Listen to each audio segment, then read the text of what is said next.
The show that brings energy and truth, justice, and big sales. Welcome aboard on a spectacular time of the sports calendar. Holy criminy, man. We are in such a great time right now in sports. I mean it. Last night, hang on here. Last night, I got to tell you, that was one of the best, if not the best, World Series game I've ever seen. You know, I'm a young kid, and to me, the best World Series I've ever seen in my life was the 1975 World Series. I was a small kid, and this is when I first really started watching sports. That 75 series between the Red Sox and the Reds, Fisk hits the homer in Game 6. I mean, that to me was the greatest World Series I've ever seen. And that Game 6 was one of the greatest World Series games that will always stay in my head. Last night was great. Shohei Ohtani. How many people know? That's right, 18 innings, 6.5 hours. You want to hear something wild? How many people know the movie The Natural? Anybody in here? Oh, by the way, 3:30. You asked for him, you're going to get him. Brian Baldinger from the NFL Network will be with us. We'll talk to Baldy and get his takeaways on your Philadelphia Eagles, some things going around the NFL. Brian Baldinger will be with us at 3:30. Big Z will be with us. He'll be with us at 4:30. So hit the like button. I love the movie The Natural. I saw it last night. Shohei Ohtani is Roy Hobbs. He is the real-life version of Roy Hobbs. 4 for 4. They walked him 5 times consecutively because they didn't want him to destroy the game. That dude is Roy Hobbs. What a phenomenal ball game last night. Plays at the plate, 18 innings. Hey, by the way, congrats to Vlad Guerrero Jr. That guy's a ball player, man. Hey, Toronto fucking showed up. I wouldn't be surprised if this is going to go 7. Toronto wants that World Series trophy. They want it. I love it, man. It's one of the better starts to a World Series I've ever seen. Yeah, and see this now, what Rico says? With bullpens deleted and depleted, I should say. Bro, this World Series is wide open. These bullpens are now depleted. Game 3, Game 5 will always be the most significant games because those are the swing games in World Series. Dude, that was absolutely spectacular. It was just great baseball last night. Hit the like button. Super chats all go to the top, as we all say. We are going to have what I love. This is one of my favorite times. I love the bye week because you know why? We're now here at the halfway point of the season, 8 games in, right? There's 17 games now. Used to be 16 games. 8 games used to be the halfway point.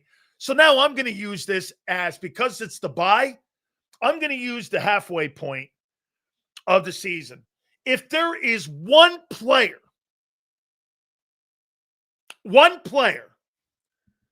that was in need of this bye, who would that one Eagle player be? Who would that one Eagle player be that was in need of the bye? I think you're going to be shocked with mine. I get it. Easiest one is Dickerson, Juergens. Okay? I think you're going to be shocked with mine. Devontae Smith. Okay? Kevin Patullo. The one guy. Barkley, not bad either. Vaughn, Barkley. You guys are missing it. You're missing it. The one Philadelphia Eagle that needed this bye. Hit the like button.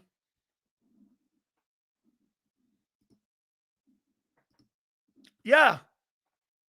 A.J. Brown. A.J. Brown has to have a come to Jesus conversation with himself. I loved many of the things that Kurt Warner said yesterday about his competitiveness. But there's also a part of AJ that is pettiness. And we have to sit here and come to the conversation. If you're AJ Brown, bro, are your personal accolades and your personal achievements more important than team success?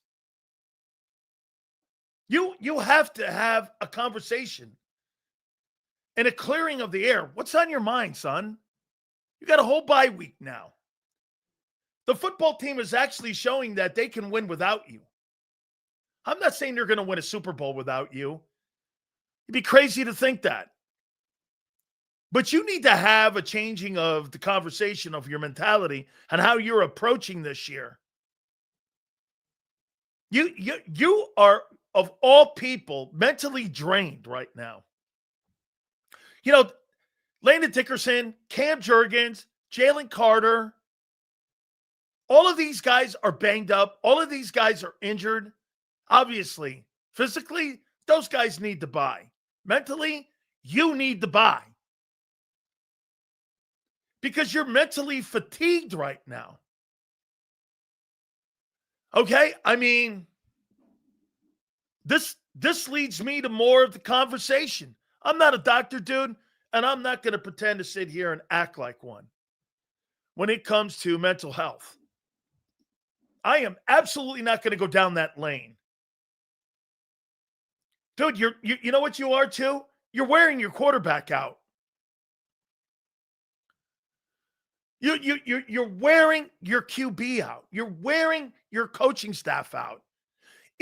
How about this? Is this fair to say? A.J. Brown makes it uncomfortable to come to work. With all the drama that you've created in the first half of the season. The first half of the season has all been about AJ.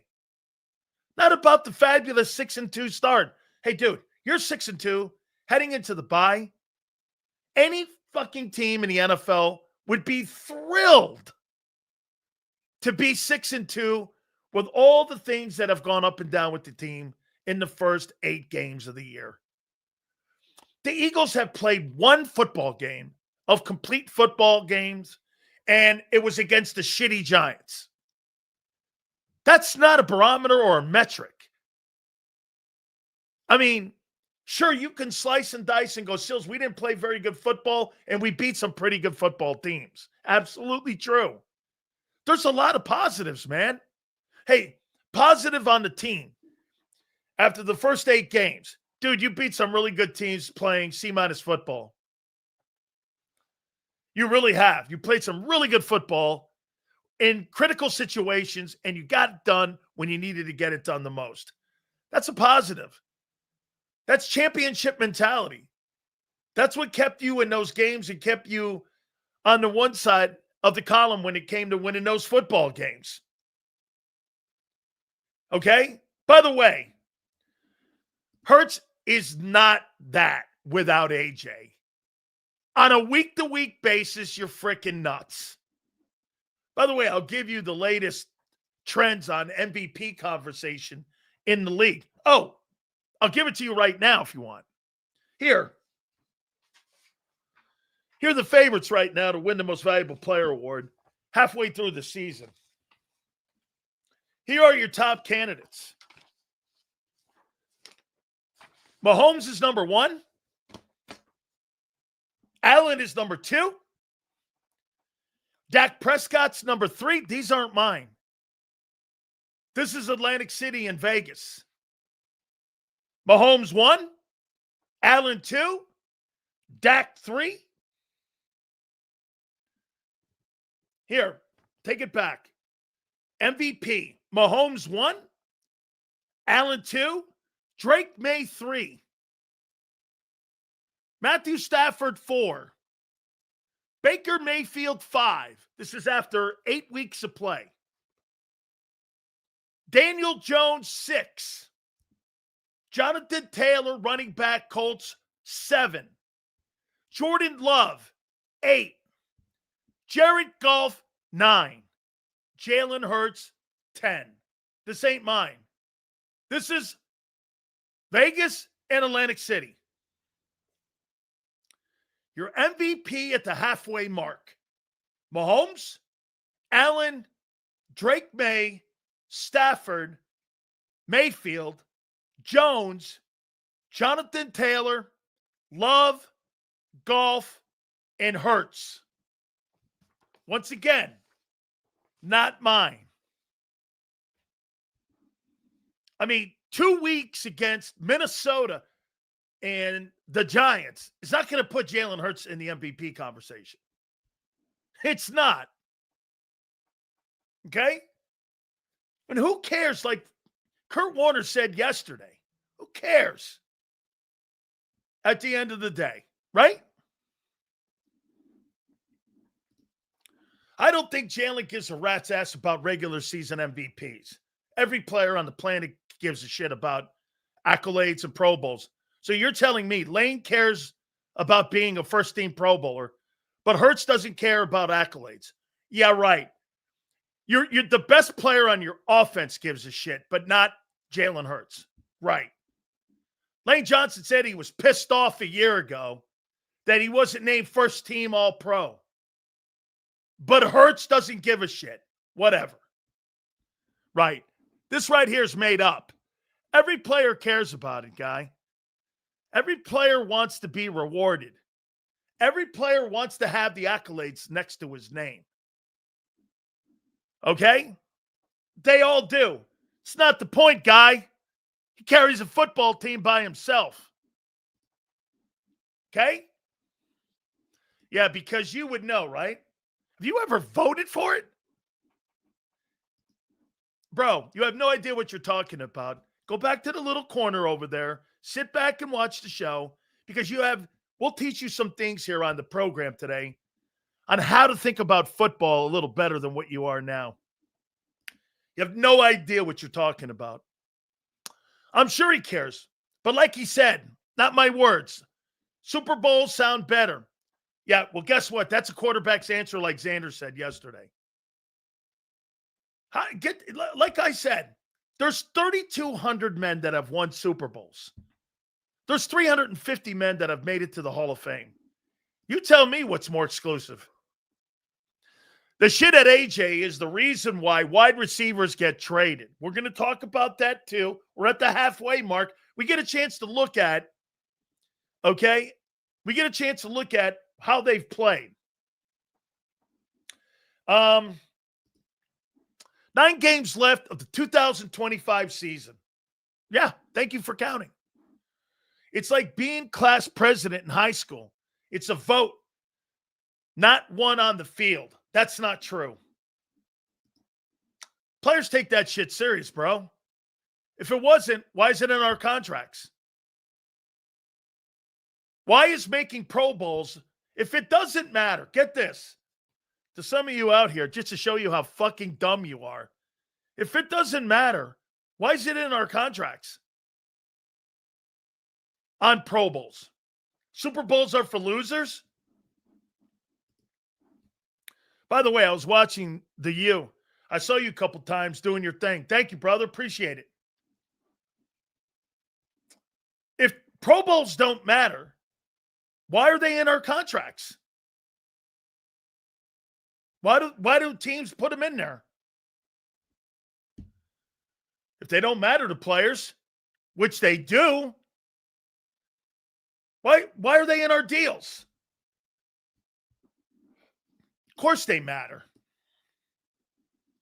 Okay? Of course they matter. Jalen will be in Cart and Canton getting his yellow coat. Yeah, whatever. Okay? We'll see. I saw Russell Wilson with those same comments early in his career. I saw him play himself out of the Hall of Fame, so We'll see, bro. We'll see how it goes. Sil's face yesterday when Warner said, no, because that's not true. It was a quarterback's answer. He just got through telling us about how being competitive and about competing. And then he came back and talked about team. I agree with Xander. It was a quarterback's answer. Everybody cares about it, bro. Not everybody can win a Super Bowl. Not everybody can be in Super Bowls. Case in point, there's only 350 men that are in Canton. 3,200 men have won Super Bowl rings. The more exclusive club is the Hall of Fame. So we go back here, what we were talking about with AJ. AJ's personal accolades. Okay? Hurts, no respect, but he is 10 of 32. I'm assuming that's where you have him ranked. Okay? All right. I know Carmelo, Marino, Iverson care about numbers. Dude, the numbers are what got him to Canton. But look at Durant. He cares about rings. So did Kobe and MJ. Care about All-Pro? Bro, Michael Jordan was not a winner until Phil Jackson showed him how to be a winner. You had to take some of your personal stats away because you had to share it with teams and your teammates. Kevin Durant, he thought that he was the deal in Golden State. He was never the leader in Golden State. That was Steph Curry. Kevin Durant, when he left that environment in San Francisco, he's been searching for the brass ring ever since. Kevin Durant was a caboose on that team. He's never been anywhere but a caboose ever since he's left. He was a caboose in Oklahoma City. He was a caboose in New Jersey. He's a caboose in Phoenix. He wasn't the guy carrying the mail. Not looking good. But then again, it's not Daniels walking back in talent. It's his availability, which is part of it. Absolutely true. Absolutely. I don't believe the guy's played in 4 weeks. Okay, I don't. They're starting to get some of their players back. Let's see how this thing finishes. Hey, Dan, how you doing? Normally working during your show, but glad to catch it today. In your opinion, should AJ be more concerned about another Super Bowl or the value of his next contract? Well, I'll ask you this. The Super Bowl's not going to get him another contract. His numbers are. AJ Brown wasn't rewarded for winning a Super Bowl. How are you guys not seeing that? He wasn't rewarded for winning a Super Bowl. He was rewarded for his numbers in Philly. Okay? Right. That's right. That's why I've been doing sports talk for 35 years, dickbag. The fuck would you know, man? You stick to football? I've been doing sports talk radio for 35 years, assbag. You have no idea who I know. Seals, do you think the Eagles will have Hurts under center more for more play action moving forward? I think a lot of defensive coordinators are going to start catching up with that as we go into the second part of the season here. So we'll see. Okay? How do you balance wanting to be a superstar and sacrificing for the team? That's a great question. Look, when you're in a team sport, Marcus, I agree with you. You want to win as many games as possible. I am a shitty loser. There is no doubt you want to win. And you want to win championships. But how many times have you done this as a kid? Say you were in a Little League baseball game and you wanted to see if your name was in the newspaper the next day because you got a hit or you made a good catch or you made a good play or you ran for a touchdown or your team won and you wanted to see your name in the paper. We'll elevate that towards being a professional. Everybody wants to be recognized. They want to be recognized as the best in their profession. It's like you said, Keith, it's natural. Wait, get this. Without the Pro Bowls, look at Devontae. Devontae Smith is not considered one of the best receivers in pro football. You know what they look at him as? A number 2. He's never made a Pro Bowl because AJ's on the team. He may have Pro Bowl ability, but he's not recognized by his peers. His peers vote for that shit. When it comes to the Pro Bowl, we have a vote in that. He doesn't get voted. Why? Because everybody assumes on the team that AJ's the number 1 guy. I mean, okay? This isn't a business for fans, but it is for everyone else. Guys like BG, who don't care about the business aspect at all, are very, that's right, there are guys like this. There are guys that just don't give a shit about any of that. Like, look at Brandon Graham. Brandon Graham will never see the inside of a Hall of Fame unless he buys a ticket. Why? He doesn't have the numbers. He doesn't have the accomplishments. Many people would say in Philly, he's a Hall of Fame guy. 2 Pro Bowls? I don't think so. And no All-Pros? That guy will never see the inside of that. Now, I truly doesn't, and I truly think he doesn't give a shit. I think I think he is a great Philadelphia Eagle, Hall of Fame Philadelphia Eagle player. No doubt. And that's quite an accomplishment when you're recognized by your own team. But don't sit there and talk to me. You get paid on your accomplishments in the league. You don't get paid on winning Super Bowls. Smitty certainly has all-pro talent. Yes. He's one of the most polished route runners in football and one of the most clutch wide receivers in the NFL. And yet no one looks at him as a 1, except people in Philly. I happen to think, I don't think you're off with this. I don't know about the best route runner. There's other guys in the league that are just as good as route runners.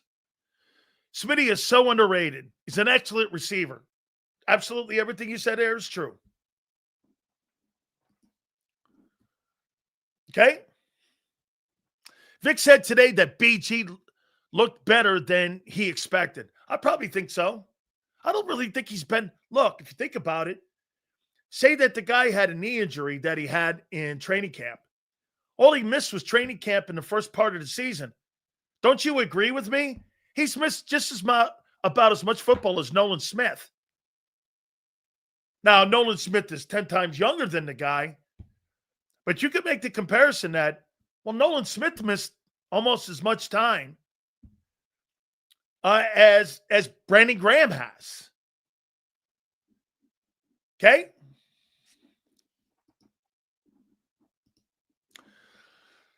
There's the guys who are good with rings. There's guys who are good with gold jackets. Then there's guys who chase greatness and want both. Kim, you got to remember, though, it's where you're drafted. If you get drafted to the Browns, Myles Garrett has no chance to chase both. It's circumstantial. Don't you agree, Kim? It's circumstantial that Jalen Hurts was drafted by the Philadelphia Eagles and not the Carolina Panthers. That's circumstantial. If he goes to the Panthers, he's cut in 2 years because they won't know how to coach him. And they won't know how to put the right talent around him, don't you think? I got examples of that. You want to hear them? Baker Mayfield, Sam Darnold, Geno Smith, Mac Jones, Daniel Jones. That's shit circumstantial. Certain guys can revolutionize a football team. Absolutely true. Some guys can't. Am I crazy to think Kansas City will run the AFC again? You know what? I got to tell you, Leon, and I appreciate the super. Dude, I'm sick and tired of betting against 15. I am sick and tired of it. I am not going to do it again. I am just not going down that fucking lane again. Okay? I am not. Okay? It's just, I mean, that team looks great again. Kansas City has to play Buffalo and Indy the next couple weeks. We'll see. Yeah. Hey, Marcus, they have Patrick Mahomes. What more do you need to see? What more do you need to see? I mean, how many more Super Bowls do you need to have them go to? There's a shot they were going to go to their fourth straight. They're a dynasty. Kansas City is a dynasty. Okay? They've won multiple Super Bowls. Patrick Mahomes has been to the AFC Championship game for the last 7 years. Don't talk to me about fucking dynasties when you're talking to me about Philly. You're not a dynasty. That's a dynasty. You're nowhere near that. Last 7 years, Kansas City has been to the AFC Championship game, 3 straight Super Bowls, and they got 2 wins, and 3 under the Mahomes reign. What are you talking about?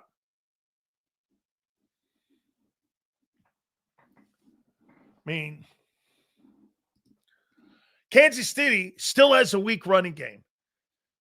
They had a weak running game when they beat you in Super Bowl 58. Mahomes owns the AFC. Just the facts. Hey, Josh Allen, catch up. Well, when Josh Allen gets a coach like Andy Reid, maybe they will catch up. Hopefully that comes. Facts, Sills. What more do you have to see? They have the best quarterback in the league by far. There's no debate. There's no debate. I mean, and get this. Would you not agree, Gino, that the gap between him and everybody else, 2 to 10, right, is a wider gap than when Brady played with Brady and with Manning? There is a wider gap that you have between 2 and 10 than between 2 and 1. I listen, I think they need to do some more work by the time the trading deadline comes. I think they need a couple more players. Running back, like you said, would help. A little more depth, especially in the offensive line. Bro, we've been to 3 Super Bowls and won 2 in 7 years. They've been to 5 and won 3. What are you talking about? I mean, what are you talking about? In the last 7 years, they've won their division. 7 straight years. They've won the AFC Championship 5 times. 3 Super Bowls. The guy's the MVP in a Super Bowl 3 times. The fuck are you talking about?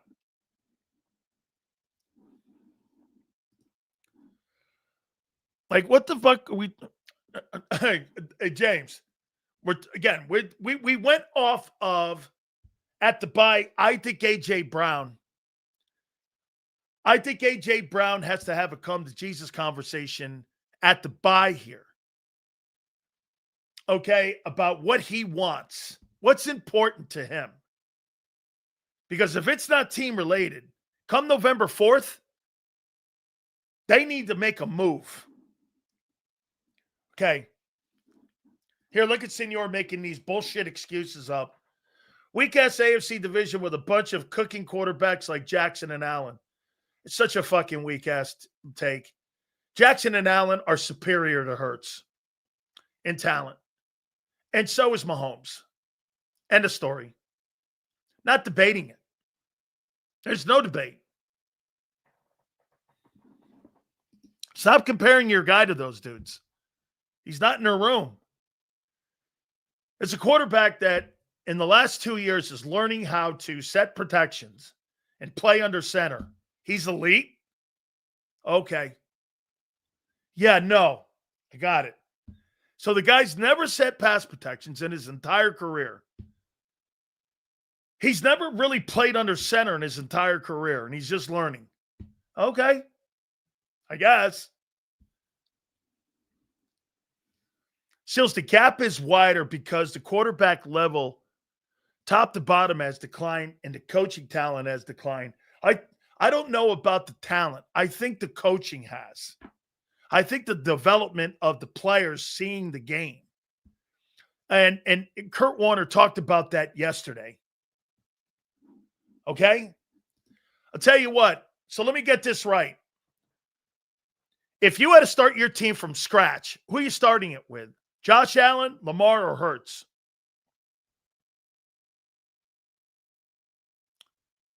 If you had to start your football team from scratch, Hurts. Why? You can't get it to wideouts. Why? You're not going to be a winner. You're going to be starting from scratch. Winning will have no factor in it. Winning will be no factor because you're not going to win starting from scratch.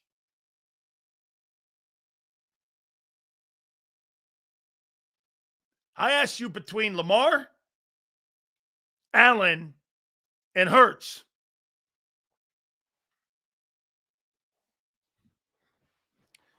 Winning will have no factor. No.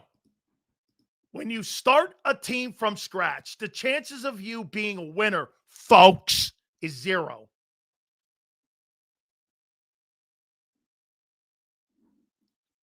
Okay. Once again, this guy's dumb. He doesn't understand the question. I understand. Not everybody has a thinking pattern here.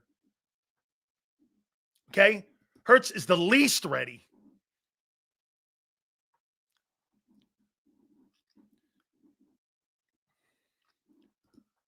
So winning rings aren't, that's not what I said. I asked you if you had to start a team from scratch. Okay? Thought we'd go there. So, how many people listen to the Vic Fangio? By the way, Brian Baldinger will be with us at 3:30. We will talk with him. I've got my top 10 NFL teams, my top 10 quarterbacks, and my MVP candidates. We'll go back over that again.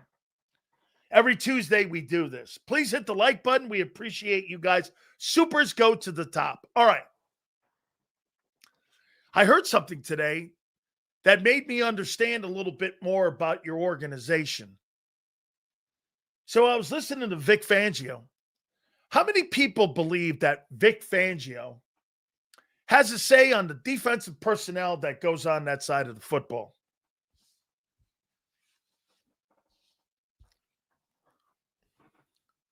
That Vic has an influence.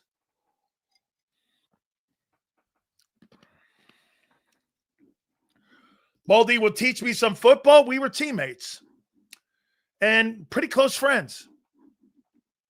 Played against one another. And we're teammates. Let's see here.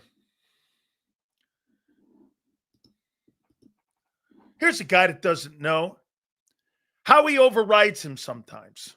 That's not true. And I'll give you the example. Here's another guy. He has 100% saying who gets on the field. Okay, that's a good take. Okay. Big sales. People are actually trying to tell me that we don't need to trade for anyone after this game. It's the fucking Giants. Your edges still can't win one-on-ones. You're right. The Giants did not. That Giant game did dick for me. Didn't sway me either way. Some of the things that they were doing, it was a good sign. But the Giants didn't do anything for me. Final say, Fangio has autonomy on who plays, but not on trades. Okay? Whatever Vic says goes on what goes on defense. I don't believe that. That's pretending to trade his comment. Okay? Who wanted CG out, Roseman or Fangio? Roseman. Let's do the last one here. Seals, I believe Vic's opinion on players is listed to more than any other coach except Stoutland. That's not what he said today. He was asked the question, do you think the buy in the trade deadline? And one of the reporters finally asked one of the best questions I've heard in 3 weeks. How much say do you have in that on who potentially could be traded for? Minuscule. He made it very clear he has no say on personnel on who is on his football team. So who was ever taken off his team was without his consult. Howie didn't consult him who was going to be taken off his football team. It's Vic's job to fix the defense with who Howie puts on the roster. Vic Fangio has no say. Now, Vic has say on who plays, and I guarantee you that's a rub with Howie. You know, he may put whoever he wants on the field. Vic said it today. That's not true. That's not what was said today. Vic has no say in personnel. None.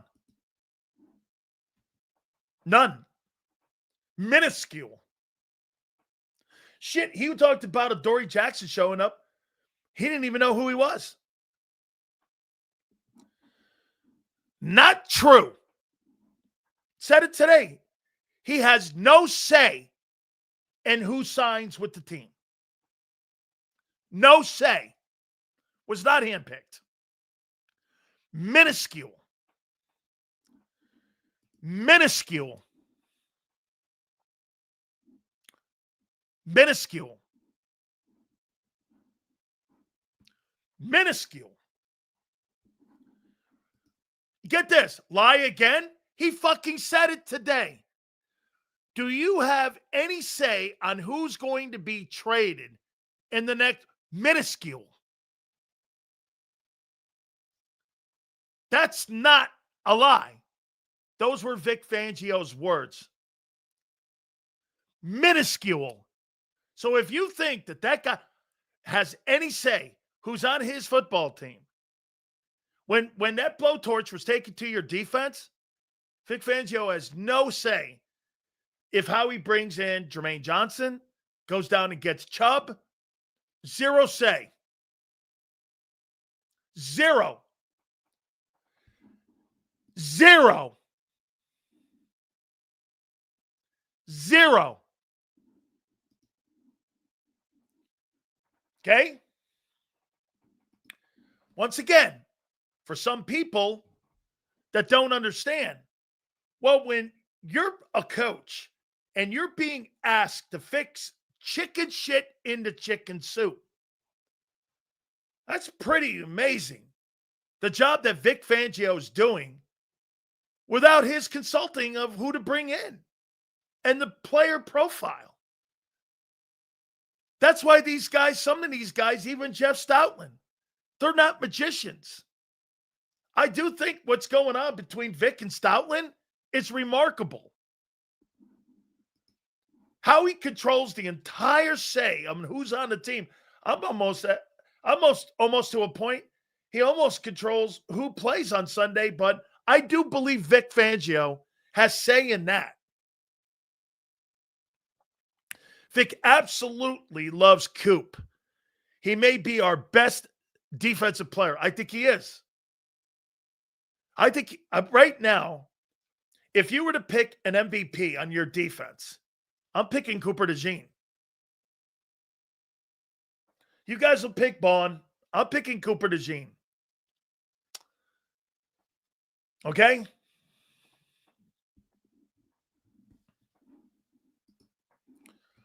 I remember him high-fiving Howie when they drafted Jahad Campbell. I'm curious if he had input. According to him, he had minuscule input on personnel decisions. I'm sure Howie goes to him and says, what do you think of the kid? Now, look, I'll tell you what GMs like to do. They like profiles. What kind of player? He likes versatile players. Howie's going to go find versatile players. Last year was Bond. This year is Coop so far. Man, Cooper DeJean. One of my bold predictions, I said he'd be first team All-Pro. I think he's going to be first team All-Pro. If he continues to play the way he's playing, okay?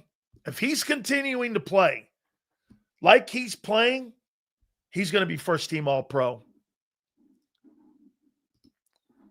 Howie won't let Fangio have any say on defense. How can we say Sirianni has say on the offense? Vic has more autonomy. I think he has more autonomy on who plays. I do.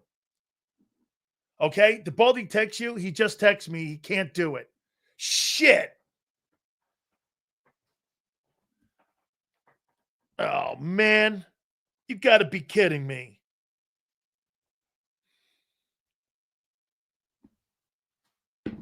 See if we can get a follow-up when he can do it. Sorry, guys. Brian probably got called in to do something. He'll do it. He'll do it for us. Okay? He'll do it. So, Xander, let's do 3:30. Shit. All right. So, there's a difference between drafting and trading. I see Vic involved in the draft. Trading was financial implications. If Vic has zero say in trades, then the number one factor has to be money. It is.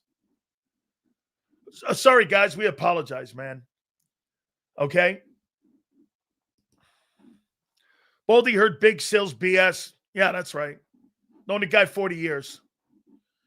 Bro, you don't know me from a can of paint. Relax, kid. Adapt and overcome. I love that technique. Howie has a history with New Orleans. Now that Kellen Moore is there, it's more likely we can poach a cornerback like Taylor. So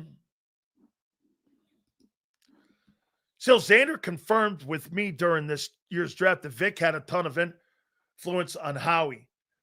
Probably, for me, I would say the influence he has on the style of player he wants. Okay? So let me text him, see what's up. Hang on here, guys. I want to see what's going on here. So hang in here. Let's see here. You can't?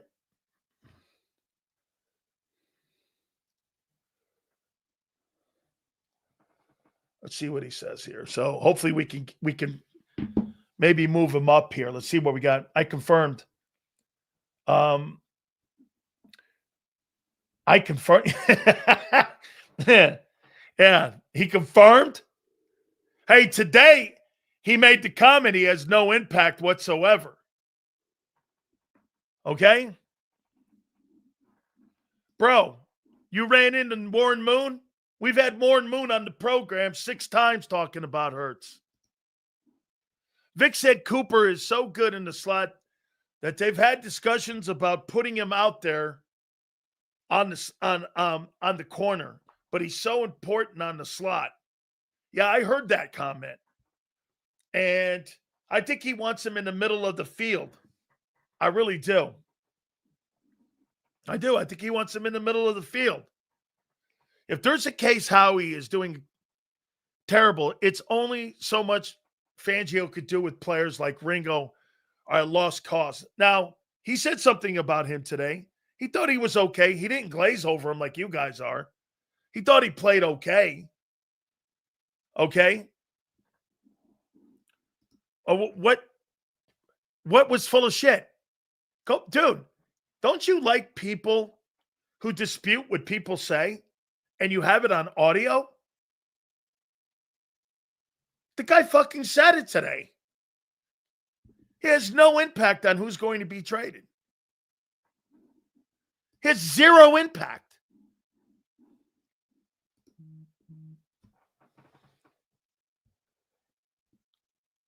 Let's see here.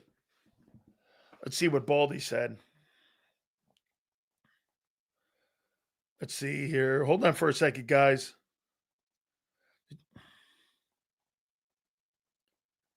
Okay. He's going to do it tomorrow. Apologize, guys. So we'll do it. We'll do it tomorrow with him.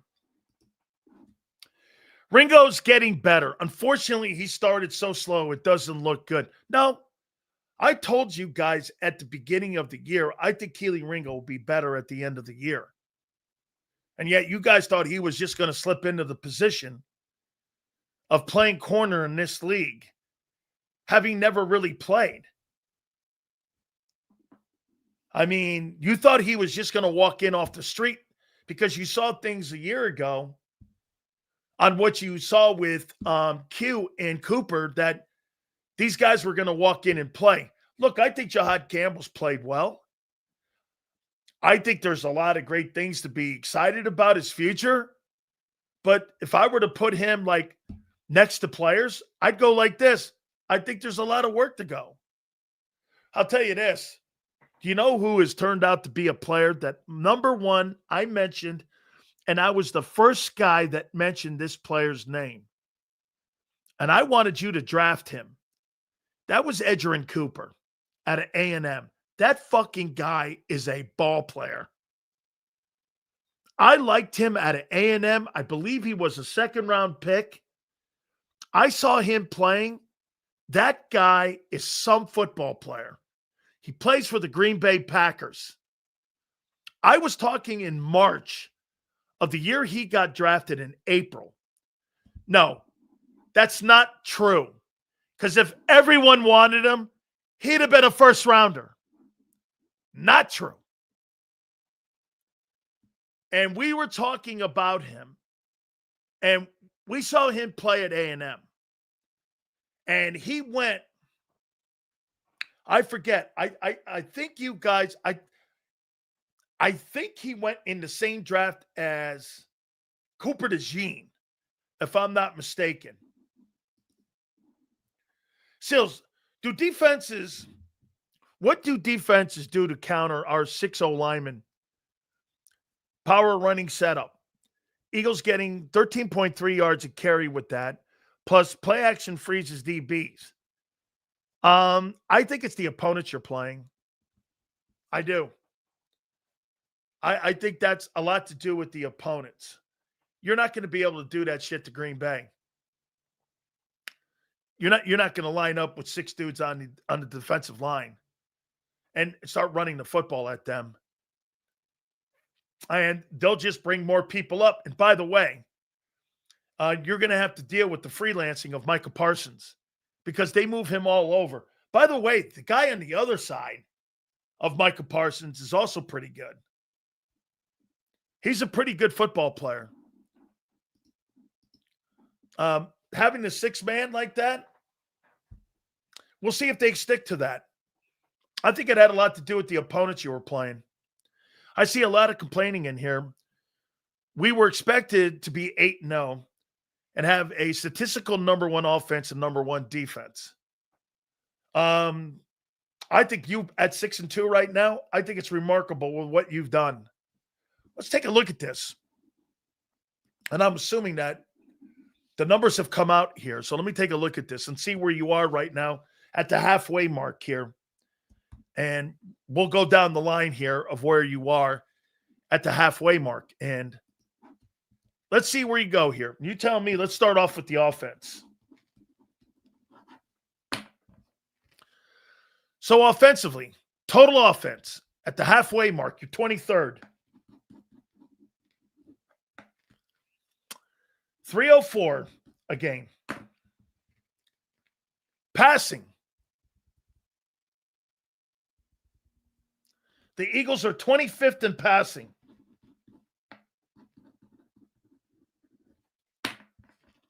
Rushing.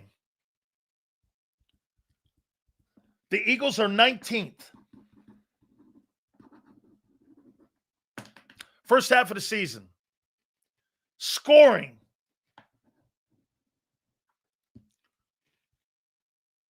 Ninth. Great. Red zone. Number 1.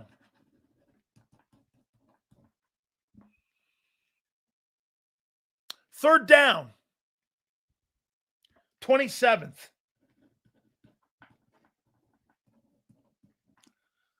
So, first half of the season, not based off the New York Giants or the Minnesota Vikings.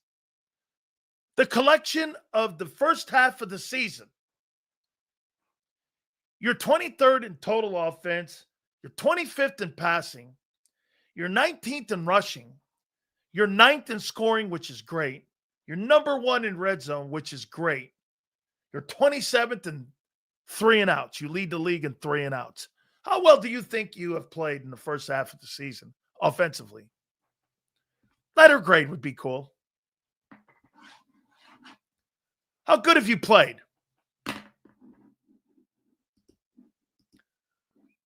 Sills, how would you attack Green Bay and Detroit? We'll put that up there, Detroit and Green Bay. C-. Okay? C. I'll go C. I'm with you on that. I'd say C, not a C+, but I'm with you there. Let's take a look at you on defense. I think it's remarkable you're 6-2.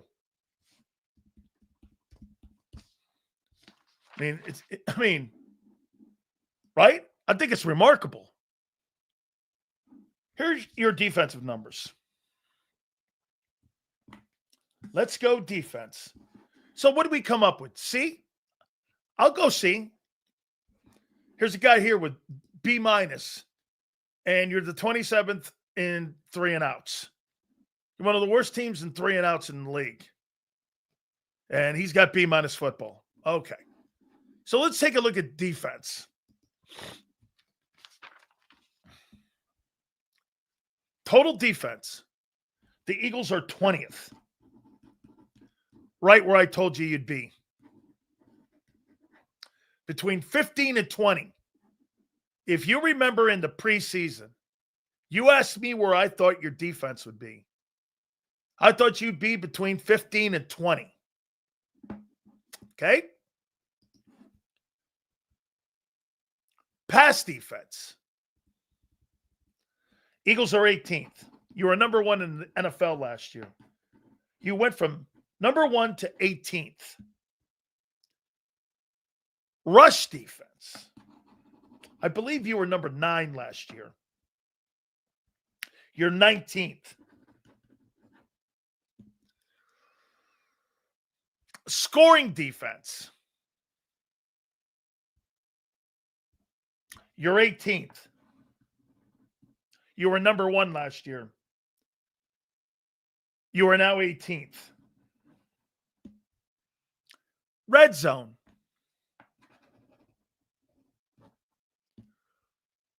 You're 3rd. Man, that's great. You're a great team in red zone offense, and you're a great team in red zone defense. That's very rare. Okay? That's very rare. 3rd down. You're 26th. Letter grade. How do you think your defense is played? You're 20th in total defense.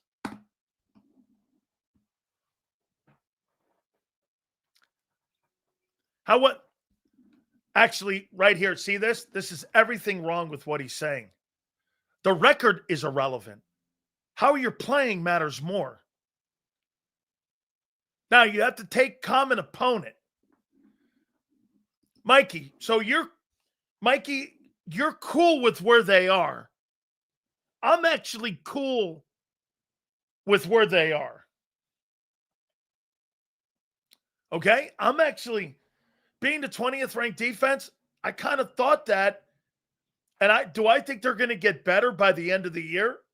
I do. I think if I have any more hope, how about this? I've got more hope. Okay? I've got more hope of the football team getting better on defense than I do on offense by the end of the year. I do. Sales, considering all the player losses and underperforming free agents, Vic gets a B minus. Now, Vic gets an A plus for me. If our offense did anything in the first 4 weeks, the defense would be ranked much better. Well, that's part of playing football, my friend. It's embarrassing that an offense full of weapons is playing at the same grade of a shit defense with a bunch of Timu signings. Well, I think they've stumbled out of the gate. And I think the fool's gold that we said with Minnesota and with the Giants skewed what you've done. Now, I am going to say this to you. I do believe that the opponents that you have played and the schedule that you played has to be taken into consideration. Now, let me ask you this, just to show you when records don't matter. How many people are buying, if you lined up the Kansas City Chiefs and they played the Colts for an AFC championship game, who are you taking?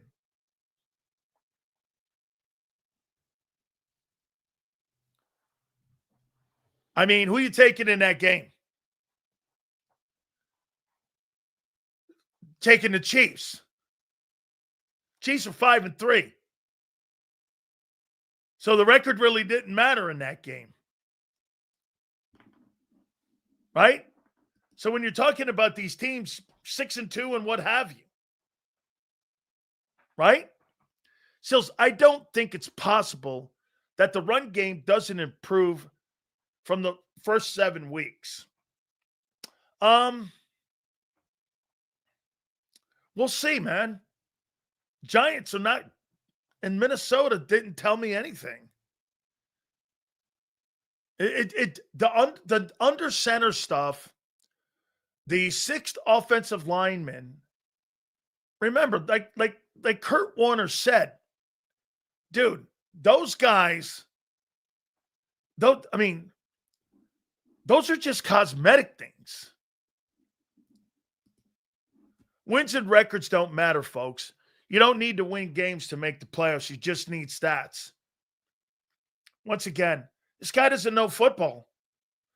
Best team in the NFL doesn't win usually the Super Bowl. Ask Detroit that. I get it when it comes to home field advantage. I understand that you want to win as many games as possible. How many times have you seen teams playing great football at the end of the year that go on a run like the New York Giants who upset the undefeated?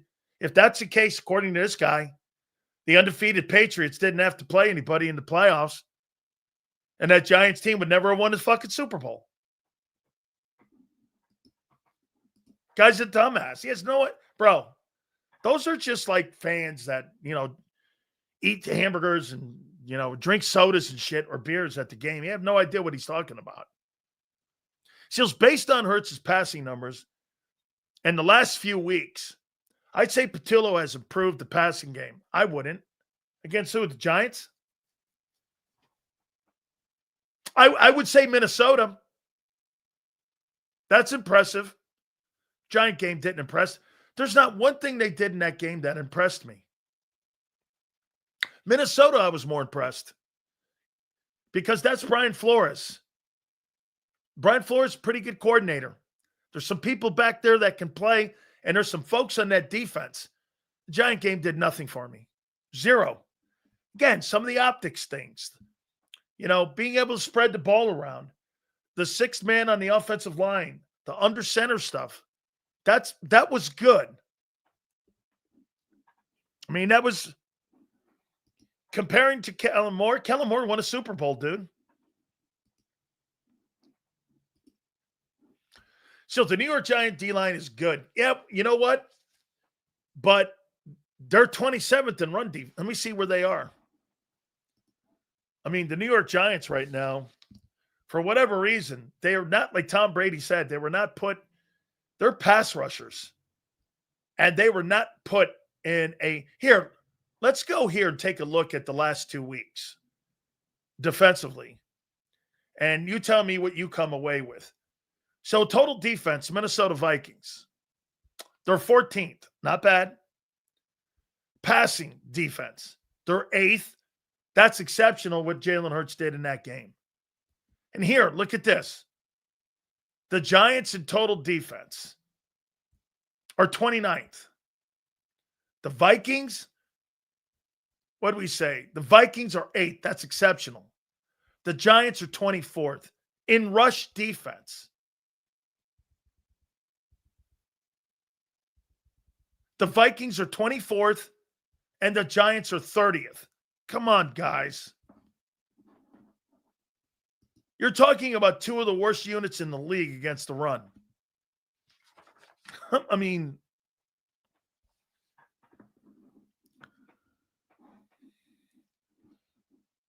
once again, okay?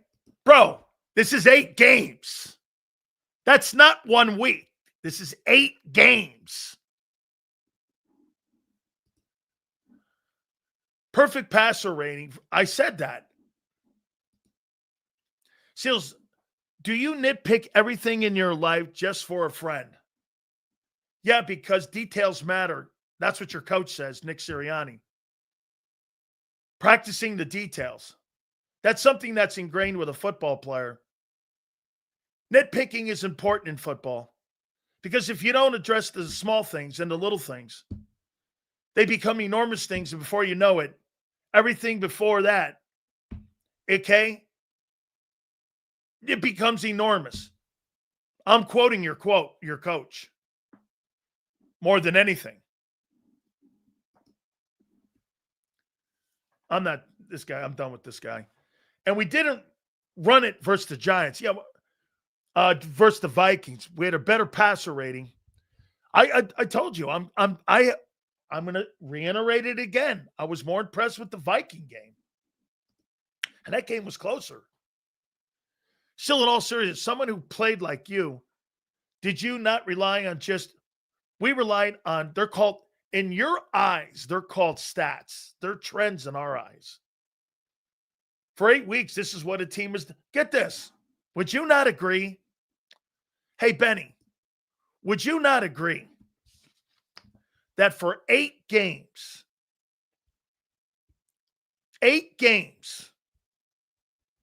the Pittsburgh Steelers are the worst pass defense in pro football, giving up 273 yards a game.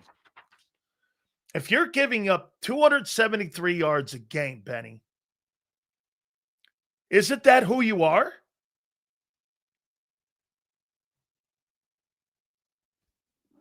Okay? Isn't that what you've done? Isn't that a trend? That's what you've done. If the Philadelphia Eagles are one of the best teams in the red zone for 8 weeks, aren't you the best team in the red zone in the league? Or what? You don't give the Eagles credit for being, when they're down in the red zone, they're good defensively and they're good offensively? No, because you just got through telling me get this. I just asked some people about the Colts. You tell me this. Get this here. What did he say? Wins aren't. Okay. Let's take a look at what this guy says about wins. Stats are trends, but wins aren't wins. Okay. Let's go here with that. And I'll make a point, and you tell me if he's right or not. So let's go over here to the Colts. Take a look at what he's saying. I'm trying to make a point to you guys. Let's take a look at the Colts. Colts are 7-1. They are 7-1, according to Hurts season.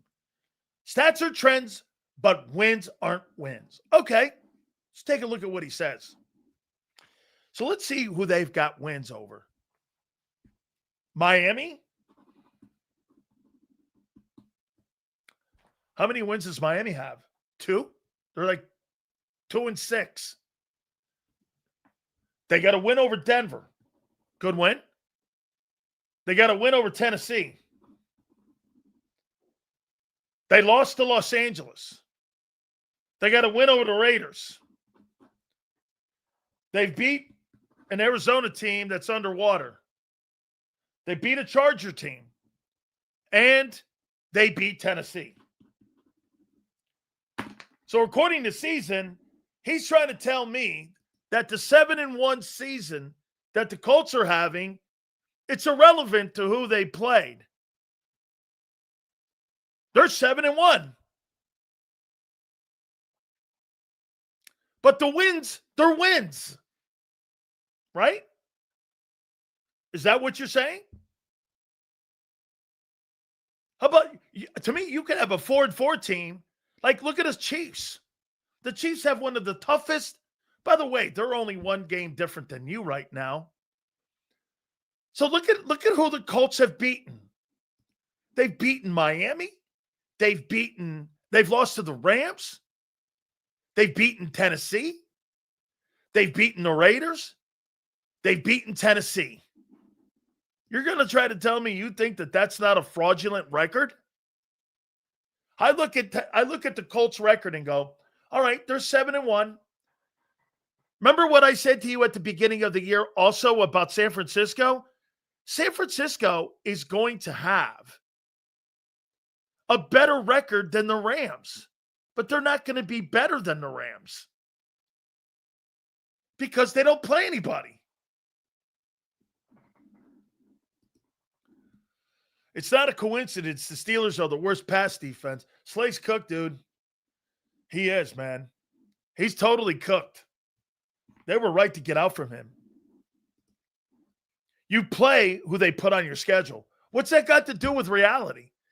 That's like telling me if I put 5 tomato cans up there and I'm 7-0, and you put 5 of the toughest teams in the NFL, he's trying to tell you that's the same fucking team. Or like a 7-0 team plays the toughest schedule in the National Football League. The Eagle record is pretty damn impressive with all the issues that you've had on offense is the point I'm trying to make. You're beating good teams. And you got a tough schedule coming up. You missed the point completely. You're more reality. That's a realistic 6-2. Okay? Get this. I just made sense to the guy, and he don't want to hear it. He thinks that shitty Colts schedule, because they had a lower schedule of teams, according to him, is the same as the Eagles being 6-2. Because wins matter. I think respected wins matter. Guy's dumb. He has no idea what he's talking about. Zero. It's like I'm wasting my life even addressing him. Oh, seriously. It'd be a tough time for you to get in my view again when it comes to talking football. You have no idea. Eagles are a damn good football team with championship pedigree. Certain aspects of the team, because, again, the team's different than it was a year ago. How many players are actually missing off that team a year ago? Let's see, total. You got Becton missing, Sweat, Milton, Burks, Isaiah, Slay, Gardner Johnson, right? 1, 2, 3, 4, 5, 6, 7. 7 starters off your 22. Not quite the same. Sills, would you agree that Super Bowl championship teams get better and better each week? So, yes, we have trends, but the goal is to build on those and play our best ball in December and January. Absolutely true. No question. Did Dean win his job back? Dean's better than John Campbell right now. Hey, Xander, Kyle had one too, if I could get to that one. Yeah, I mean, 23 Dolphins, same thing. Fake Rolex. Correct. Absolutely true. Give me a break with the Ringo stuff, Big Sills. Treating Ringo like he's a rookie. The guy has been here 4 years and it looks like trash. Dude, I'm not giving you anything on Ringo. People, were glazing the fact he played good against the Giants. Sure, I guess. Vic didn't seem that impressed today. Sills, arguing with people who can't look past the wins and losses is a waste of time. Their brain can't handle nuance. Yeah, no, I get it. Are the Commanders cooked this year? Looking like that prediction's may not going to go well. I agree. Sills, have you heard anything on trades? I found out something about the Bucks. Jason Light in the last 6 years has made one trade going into the trade deadline.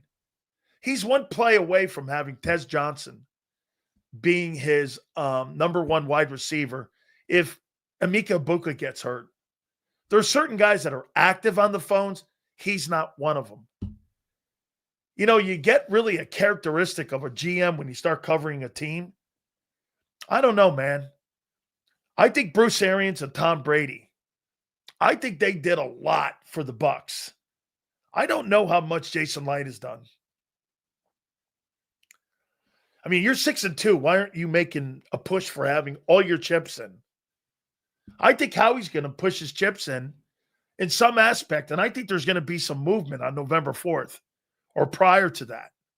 I do. The guy, I mean, you're sitting at 6-2. You've played some pretty good football teams. Here, I wrote it down here too. You're sitting at 6-2. I think you should be ecstatic because I think you've played C football. I don't really think you've played A+ football. I think you've played C football, and you're 6-2 against good opponents. Okay? Let you tell it, Sills. Nobody has any control in their locker room. Yeah, maybe we can get a better understanding of that. We'll see more Tank Bigsby after what we saw him on Sunday. Maybe. Dude, 4 quarters doesn't mean anything. It's a start. Got to have a starting point somewhere. These next few weeks will, yes. Sills, is Tampa being silent on trades an indictment on Light or the Glazers wanting to pay players? Look, man, they put the credit card on the table for Tom Brady. When Tom Brady needed something and wanted something, they went and got it. Okay? They just absolutely went and got it. So I don't know, man. Baker Mayfield and those guys, I think the Bucs have a pretty damn good record. I think the Bucs have played really good football. But for him not to push all of his chips in, I don't get it. Only you can even try to give the team would be the special teams. Giving an A for the team on special teams, coverage and kick punt return have been great. That's it. Yeah, but get this. It's not it's more of where you can still go as a team, is my point. I think there's a lot more room for improvement with the Eagles. You should be ecstatic about that. You know how many teams don't have room for improvement? Like the Bucs don't. The Bucs are going to get better because they got guys injured too. Same with you. Getting Brandon Graham, Nolan Smith back. I mean, how much of that do you even have to make a move in free agency? 8 weeks in, 9 weeks to go. We're flowing slowly. The fact that we can start to click now and later into the season makes me think the Eagles have a lot of good football to come. Okay? Augie, it's a good take. And what you've seen the last 8 quarters, I was asked a question by Xander after the game against the Giants. Sills, how you feeling about it? I mean, do you think, about how Hurts is playing? Again, I mean, give me another game. Green Bay, Detroit. More so Green Bay. I want to see how they do when they go up to Green Bay. That's going to be pretty good going up there. We'll find out. If they go up there and they beat them 28-10, now you're really talking about something. Last year, the game that convinced me that you guys were real was the Ravens game.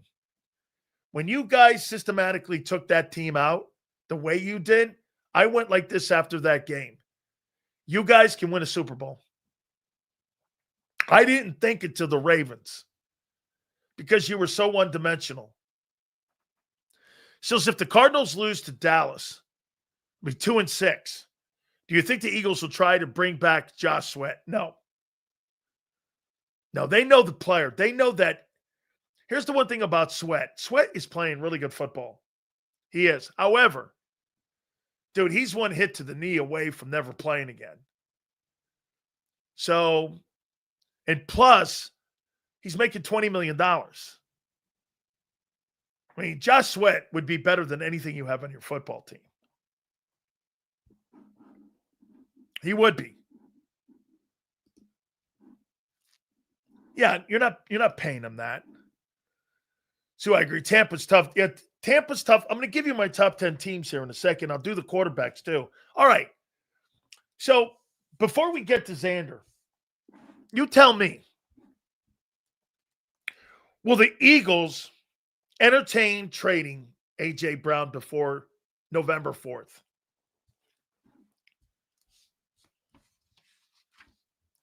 Will they entertain it?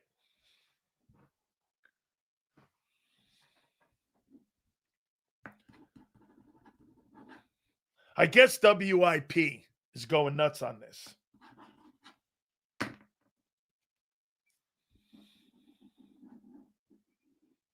They should. Unless the return is great. Okay? I like the return is great.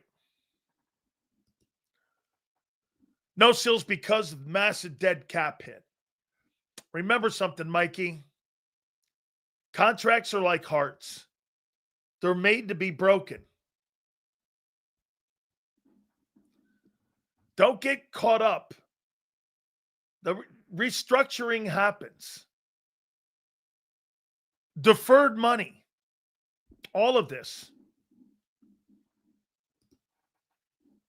Before you trade the guy, you could do a restructuring of the contract so it's easier to move. That's, again, the player and the agent and the organization have to be on the same page with that, which is unlikely. A lot of maneuvering has to go on for you to move a player like AJ at the trading deadline. By the way, this is conversation. See, this is the point here. If you don't think Howie's picked the phone up, how many people think Howie's picked the phone up and not entertained, but listened to somebody like New England? How would this work? We send you Christian Gonzalez in a 1 for A.J. Brown. Would you listen? How do you not?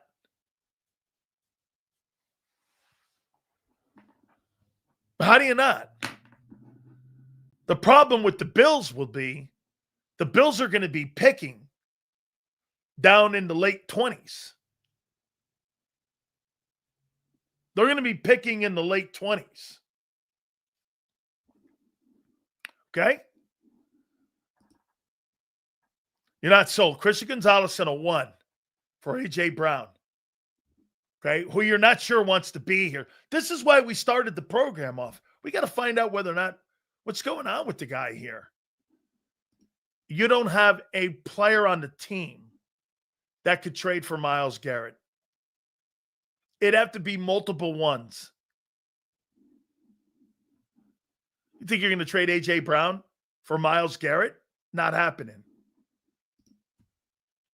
So AJ's contract is backloaded with void years for a 30-year-old wide receiver. Nobody wants that. Yeah, you could always void those years, though.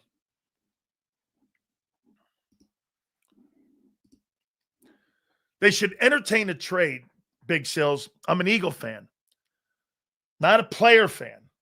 AJ needs to realize he's a bigger than him. It's a team. I got it. You're right. Well, actually, I have the cap stuff right in front of me here. It's called click and read. Just all you got to do is just, it's there for everybody, guy. You don't have to be a genius nowadays. You could be somebody like you and click on and pretend they're a genius. They aren't going to get anyone for AJ that can help us this season. Teams are selling, don't want to pay for AJ. That's a good point. You're not going to get a team down at the bottom, but you can talk about something of the future here. Sills have the Jets third next year. Package AJ, what could you get? Well, AJ in a 3.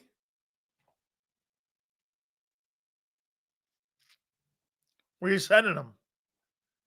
Has to be a shitty team. For you to get something like, where would you go? Who would you trade? Where you going, Arizona? I'll send you AJ. You give me Marvin Harrison Jr. and a 3. Would you do that? I don't know. I mean,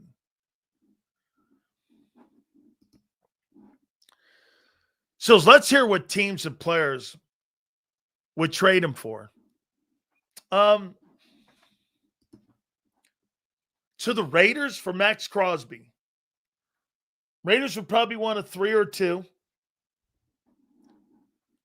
Max Crosby in Philly would be insane. If you traded A.J. Brown to the Raiders and got a 28-year-old Max Crosby and put him on that D-line next to Jalen Carter would be like the most unstoppable interior defensive lineman you'd ever see. Trade Brown back to Tennessee. No way. We need another lockdown corner. Sauce Gardner, Jets. No, they need King's rent. They're not getting a King ransom unless, I mean, look. Could you get Devontae Adams kind of deal? Maybe. First and foremost, you know they're calling them. You know they're calling.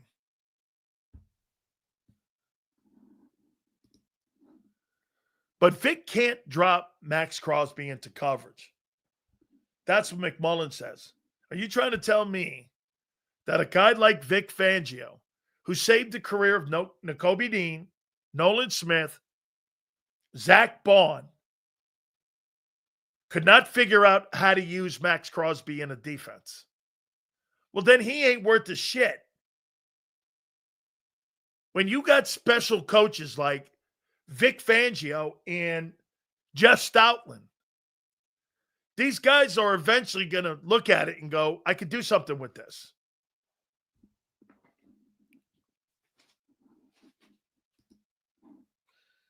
Sills, what teams on the outside looking in need a receiver?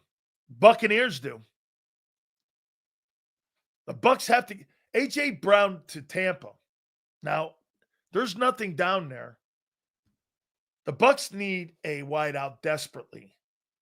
Baker Mayfield and A.J. Brown would be stupid great. And then in Buka on the other side, Mike Evans may never play again. I mean, that makes sense. Okay? However, now remember, if Dallas could trade Michael Parsons to Green Bay,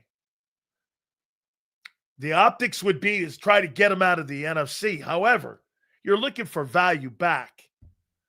What do the Bucs have that can help them now? I don't really see anything that Tampa Bay has on the team unless you're going to try to give me Winfield.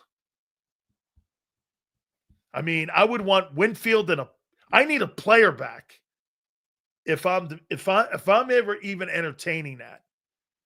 I would need a player back, and I don't think the Bucks have anything of substantial value that could make them better.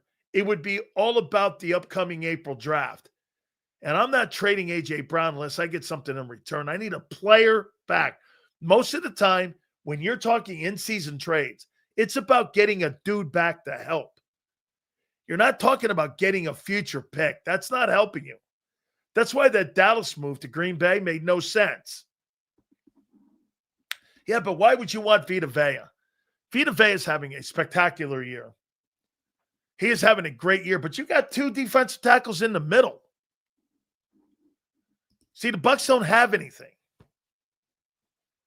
of any, there's nothing there that I would want. Would you trade AJ to the Rams for Jared Verse? I doubt they'd give that up, but that's the kind of shit you're talking. Ferrari for Ferrari. You guys want to trade a Ferrari, or you want to trade sometimes like an Acura, nothing wrong with it, and you want a Ferrari back. Well, that doesn't work. Seals Crosby would be the number one target. Then I'd go to Jacksonville for Trayvon Walker. I'd offer Tampa, AJ for, Tristan Wirfs is a better ball player. Tristan Wirfs is a better football player than AJ Brown. He's one of the six best, he's probably the sixth best player in the league. That's not happening. Wirfs is not tradable. Shit, they trade Mayfield before they trade Wirfs. Okay, the Bucks would need 3 first-rounders for AJ. Not 3 first-round. I'm not giving 3 first-rounders for a 28-year-old, $32 million guy. I got to pay him and give up my future? Not happening.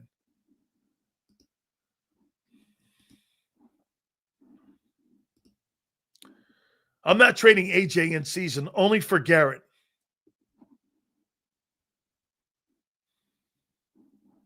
Yeah, that's not happening. Are we assuming AJ is disturbing the locker room, though? I don't know he's disturbing the locker room. I would think more that it's an annoyance. Hurts is such a strong leader. It might not matter that much. Brown is being toxic as long as he performs as expected. Listen, I don't really think A.J. Brown's being toxic. I just think it's annoying. And get this, there's no need. You're 6-2. If I were the Eagles, I'd be pretty damn impressed right now where I'm at. I really would be. Because you really haven't for 8 weeks played great football. You've played C-ball. The last 2 weeks, I think it's been a little bit of fool's gold. Now, the Minnesota game, I'm more impressed with that. By the way, we're now finding out that Carson Wentz was playing through a shoulder injury. And that guy's just had nothing but bad luck since he's left Philly. And I don't know what to think about it going forward. Hey, the Minnesota Vikings are going to need a quarterback. I don't know where they're going to get that, but they're going to need a quarterback. So I don't know. Maybe that's where Shador ends up. Maybe the Browns send him there. I don't know. But they need a quarterback. We're going to get to Xander here in a minute. Just disturbing the ownership while being the voice of the whole passing game. It's disturbing ownership while being the voice for the whole passing game. Not sure what that means, my friend. All right. Last one here. Seals, would you, KC, consider AJ for McDuffie? No. McDuffie's a fine player. AJ is an electric player. McDuffie's a hell of a player. Now, if you want to give me McDuffie back and a 1, I'll take that. Okay. That's a great move right there. If I'm Kansas City, I would do that. Get him out of the conference. You get McDuffie and Q on your corners. And A.J. Brown with Mahomes. That fucking guy would have 2,500 receiving yards if he played in Kansas City. Oh, my God. And then you got Travis Kelce underneath. That might rejuvenate that guy, too. Holy shit. Oh, man. All right. By the way, you know what today is? Top 10 NFL teams. MVP race. And the top 10 quarterbacks. All that being said, we bring in our friend Big Z, Xander Kraus. What's up, Big Sills? How you doing, brother? How you doing, dude? I mean, it's bye week here. I'm doing, I'm sitting here, I'm listening to your show, and I made my top 10 quarterback and my top 10 NFL list. So I'm sure we'll do that. That's going to be good. Eagles sitting at 6-2. How you feeling about it going into? I gave you some of those numbers. I mean, if you look at where they are right now, offensively and defensively, I mean, they're 20th defensively overall. They're 23rd. Oh, excuse me. They're 23rd offensively. They're 20th in defense. They're 18th against the pass. They're 19th against the run. Their passing game, they're 25th. Their run game, they're 19th. Surprised that they're where they are right now at 6-2? No, I think they're getting better. I mean, I think we learned something from the way the season started last year. I don't think they started out on their best foot. I don't think they played their best games yet at all from week one. I don't think they had a great start to the year. And the good news is that they've continued to win games through a lot of that. To be 6-2 and I don't think played anywhere close to their best football is impressive. And I think they're getting closer to that is my optimism at 6-2, that you're starting to see things click. The running game clicked last week for the first time. The passing game has had a better couple of weeks. The defense is showing some flashes here and there. So I think the team is getting better. And just off of feel alone, and a lot of this, Sills, I'm going to say this, and people are going to think it's Eagle Homer, but it's really not. A lot of this is off of what I'm watching around the NFL right now. I think this team has a really good chance to be a top contender and to go back to the Super Bowl this year. I mean, I'm just looking around the NFC. I think there are good teams. I'm not saying there's nobody good, but I think the Rams are probably your toughest test in the NFC maybe right now. Lions. I don't think that you're the best team in the NFC. I think you're one of 5 teams that are the best. I got Detroit, I got Green Bay, I got the Rams and the Eagles. Those are the 4 to me that are above. I got the Bucs in there too. Yeah, I don't have the Bucs in there. I think the Buccaneers sitting at 6-2. I think what they've done and the way that they've played, I think it mirrors a lot what you guys did. I think it has a lot to do with the injuries, how they've played. Mayfield's been without his receivers the entire first half. Godwin is like just nowhere near Godwin. I don't know what it is. I mean, that guy right now, I would take Jahan Dotson over Chris Godwin. That's how bad he's looked this year. Wow. So, I mean, they really are. I thought that kid Lockett, Xander, I thought the Bucs would have made a play for him to try to bring him in. He steady signs with the Raiders. Bucs game versus the Lions that messed me up with the Bucs. So I know they were game against the Giants didn't mess you up? Well, that to me is more fluky because it's like the Giants are a shit team. Okay. So the Bucs versus the Lions to me was like that's a real contender in the NFC, and you play your worst game. Like, isn't it easy for you to go and say, all right, the Eagles had a fluke loss? Because then they came back and blew out the Giants out. It was the Lions. We're not talking about the Giants here. I know, but that's the top team in the NFC. Oh, I know. So if you can't hang with them. Okay. I mean, I think it shows that you can lose to anybody. Well, I agree with that. I'm just saying, if the Eagles get clapped by the Giants or by the Lions or the Packers, what's going to mean more? Getting clapped by one of those 2 teams or getting clapped by the Giants? It's going to mean more to me that you getting crushed by the Giants matters more to me because that. Yeah, I think it's easier to say the Giants was a fluky bad when you lose loss. to shitty teams, that kind of makes me think. I mean. Yeah, but you lose as to you good pointed teams, out this year, everybody loses. matchup. You lose to a shitty team. I think it says less about. I don't know how you look at that like that. When you lose to a shitty team, and you lose to a good team, sometimes it goes to matchups. I mean, If you lose to a bad football team, you're telling me that you're taking that as a one-off. But if you lose to a good Lions team on the road up Yeah, there, we beat the shit out of the Giants this week. okay, which you Yeah, should back have to what we were supposed to do. I know. I got it. The Eagles are not the team. The Eagles are not the team that showed up on Thursday. I'm not going to look at that Giant loss and not just glaze over and go, oh, that's just a one-off. I'm not glazing over it. I'm just saying that's the one-off so far this year.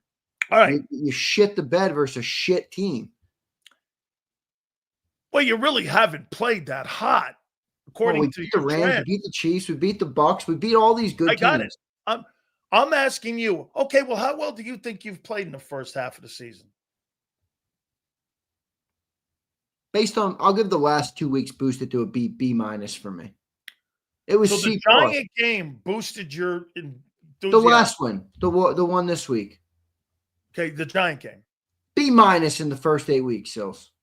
That's what I got for you. Okay, all right. So like the entire season so far, prior to the Giant game, were you not screaming at the top of your voice and one pissed off dude for pretty much the entire month? Don't conflate. I was pissed off after you dropped 2 straight. Well, I'll tell you what, I really don't have to conflate. I've got what you guys have done and who you are. All right, well, what do you think we are? If you think B minus is so fucking crazy, improvement. I think B's crazy. That's to say that you only have one more step for improvement. B minus is like an 80. I think you got 3 steps for improvement. I think you've played C football, and that's fine. I'm good with that. And you're 6-2. I'm actually giving you. The rest of the league better really watch out if we're playing C. That's the point. I'm giving you more kudos here at 6-2 being C football right now in the first half. There's teams out there, like according to M. Reyes, the Colts are 7-1. If you had to have a football game between Kansas City and the Colts for the AFC Championship game, Xander, who you taking? Well, you're taking the Chiefs because they've been there and they've won those big games many times before. Wait, Colts are 7-1. Well, I got the Colts pretty high on my list. I do too. Hey, I'm with you. Because you know what they're doing? They're taking care of business. I got it here, man. I'm with you. All right. I mean, the one thing about the Colts is I know they've had a shitty schedule, but their point differential this year is insane. Crazy. So it'd be one thing if they were 7-1 and the point differential was 20 points. It's the point differential is huge. So it resembles them actually killing shittier teams. Absolutely true. How do you think Jalen's played this year? 8 games. Up and down, a little up and down for me. I mean, I think that's the one thing that is pretty simple to go. Showing signs of improvement, correct?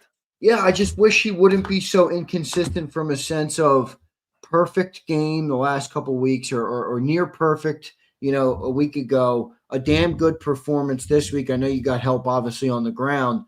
To a couple weeks prior was no completions in the second half. Like that to me is like, dude, you can't be here or here. Like I need you to come back to the middle a little bit, especially with the lows. So I think inconsistent is the best word for it. But I don't think bad, and he shot up my quarterback rankings based on the last couple of weeks because I'll say this. What's the Eagles' record without Jalen Hurts? It's not good. 4-4 or less? I think less. I don't think the team is playing that good. By the way, part of the reason I put B- is you said there's 3 tiers to go. So you think that defense can get back to that good? If that offense runs the ball the way they did, and they start continuing to run the ball, that's fair. I do think that defense. I don't think we can reach what I really don't have a problem with the defense and where they are right now. No, me neither. I'm just saying I'm a B because I think you can get better. I don't think you can get 3 tiers better because 3 tiers better to me means you're back to what you were a year ago. And I don't know if that's necessarily something that's because of personnel, right? Personnel, yeah, personnel. Okay. AJ Brown's story is what to you right now? AJ Brown's story I said it vague like that because I want you to tell me what the AJ Brown story is. You want me to fill in the blanks for you? Yes. The classic Sill setup. Yes. Here, right? And then I'll take something I say and he'll flip it on me. Not me. The rest of the bye Are you week. crazy? The A.J. Brown story to me is getting on my nerves. All right. Now, I think it's going to go away because I don't think he's going to say anything this week. Come on. It's What do you going to mean? go away. What do you? Is AJ just going to do this every week for the duration of the season? Yeah. If he does that, I got a big problem with AJ. But I don't know. I mean, Kurt explained it perfectly yesterday. Dude wants the football. He's not going to get the football as much as he wants it here in Philly. So maybe it doesn't go away. He shouldn't have signed the stupid contract here then, dude. No. We got to tolerate it. I get it. But the team is winning. If the team was the Jets, I'd say, yeah, listen to him. The team is winning. Let me give you a Jimmy Johnson here. That guy can bitch and cry and moan and fucking holler from the tallest anthill because he's standing on an anthill. When you're 6-2 and you just won the Super Bowl and you make $32 million, Xander, you're standing on an anthill. You're not standing on a mountain. You don't have anything really to stand on. So to me, it's a non-factor. You want to keep doing that? You want to keep saying that? I give the team a lot of credit for how they've handled him in the first half of the season. I really do. That includes Nick. That includes Jalen. That includes Devontae. That includes the entire roster. He's standing on an anthill, dude. And you're right. I see somebody in here. It's fatiguing. It is. It's fatiguing. And when you lose, if you start, I would tell you what, where he's going to become a problem, if you do go through another 2-game losing streak. Yeah, I think he's a time bomb waiting to go off. Yeah, boulevard. That's a good word. Exhausting. I mean, it's like I fucking spend my days up here talking about AJ Brown. That's all he wants. I'm convinced. He's in it. He's like Big Sills. Now I know why you love him so much. He loves attention. Jalen Hurts has the perfect game. Hey, look, don't forget me, everybody. Everybody, hey, don't forget talking about me. AJ, shut the fuck up. Seriously, you've had like 5K passing yards since you've been in Philly. Relax, big dog. All right, I know you want the football. I know, but you also are the one who signed again in Philly after the trade, the second contract in Philly. All right, is he jealous of Saquon? Is he jealous of Jalen? I don't know. The dude's got a serious need for attention, though. Serious need. I wouldn't understand what you're talking about. All right. I think he's got you beat, my friend. I think he's got you beat. I actually starting to love him. You guys are very similar. Oh, yeah, we're great. You ready? And he hates Jalen Hurts just like you. I don't hate. Hate's too strong a word. No, hate's not the right word. You hate the play style. Completely. All right. There you go. Your Eagle O-line will be what going into the second half of the season? Eagle O-line will be better. It will be better. It has to be better. Yeah. I don't think they're going to stay for the bottom for throughout the year. I really don't. All right. I don't. I think they're going to get better. I think Brett Toth looking a little better. He might have earned a new nickname. He might not be the Tooth anymore. Oh. By the way, you should start bashing him on Twitter because apparently his wife goes around and answers everybody who's mean to Brett Toth on Twitter. And she claps back at people on Twitter, which is pretty hilarious. That's great. Now I know why he was such a Karen this summer. I remember when BLG tweeted out something. You can barely see practice, these reporters. He tweets out Brett Toth misses the snap, and apparently it wasn't Brett Toth. It was like some other guy. And he claps back, get it right. This whole tweet, I'm like, Brett Toth, shut the fuck up, dude. Go play football. I mean, what are you worried about what Brandon Lee Gowton is tweeting out during training camp? I thought it was the stupidest thing ever. But now I know where he gets it. His wife's doing the same thing on Twitter, bashing a couple people. So pretty funny. I think he's going to be better. I think Landon's going to get hopefully healthier. I don't know. That's a tough one for me to say because I really don't honestly believe he's going to get healthier. No. I'm just going off of that thing, regression to the mean, or like in this case, it would be the opposite to the mean. I'm thinking that they're going to get a little bit better. I think the tackles have been pretty good, actually. They have. Yeah. True or false? Barkley will rush for over 1,500 yards this year. He's up to what? 500 plus? 500 plus. Right now he's on pace for 1,000.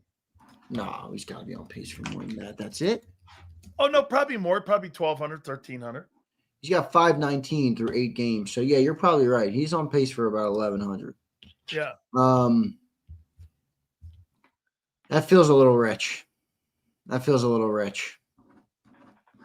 But man, Okay. it's the crazy part about me saying that is there could be like a 2-game period where Where he goes for 200 yards. I know, and he just boom, all of a sudden he's at 1,000 with 6 games to go, and you're just like, yeah, he's probably going to get there. So I'm going to say yes. I'm going to say yes. Over under. Saquon gets a 15.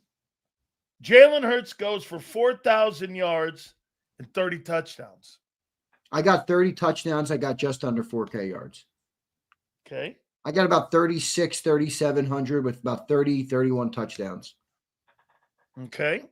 He's on pace, I think, for more than 30 right now. Really? 32, I think it is. Yeah, 32. 32 touchdowns right now. The defense will improve from the 20th ranking. Yeah, I agree. Okay. It will. It'll turn into no holes. No, I'm not going no holes. No holes is I've decided to retire no holes because no holes was for the rarefied air team that was the 2024 Super Bowl champion Eagles. And the 2025 Eagles have not yet earned the great dubbed nickname that I gave them in August last year, everybody. The no holes defense. That defense doesn't exist anymore. Okay. Do you believe what Howard Eskin said yesterday that your boy, Devontae Smith, is now the number 1 wide receiver and will be the number 1 wide receiver by the end of the year statistically? I think statistically he's going to be the number 1 this year, but I don't think he is yet in terms of a player. I think he's so close, though. I don't think Howard was crazy for saying that. I mean, think about it. There's just like people will say, certain quarterbacks have better skill sets than other quarterbacks. Like if you look at what are the traditional skill sets of what makes a wide receiver great? Route running, hand, like what to you would it be? Hands. First for me would be. Well, AJ's right there with the best of the hands. I mean, he's got amazing. So does Devontae, though. I think last year, if I'm not mistaken, AJ didn't have 1 drop. I mean, I think he didn't have a drop at all last year. Well, you heard Devontae talk about it too in a podcast where he's like, that dude has literally the craziest hands I've ever seen. I mean, he doesn't drop. But Devontae doesn't take drops either, and I've seen Devontae make some crazy catches. I think Devontae, in my opinion, here's a. I think you're going to bite on this. AJ might be the better receiver right now, but whose play style has a longer shelf life?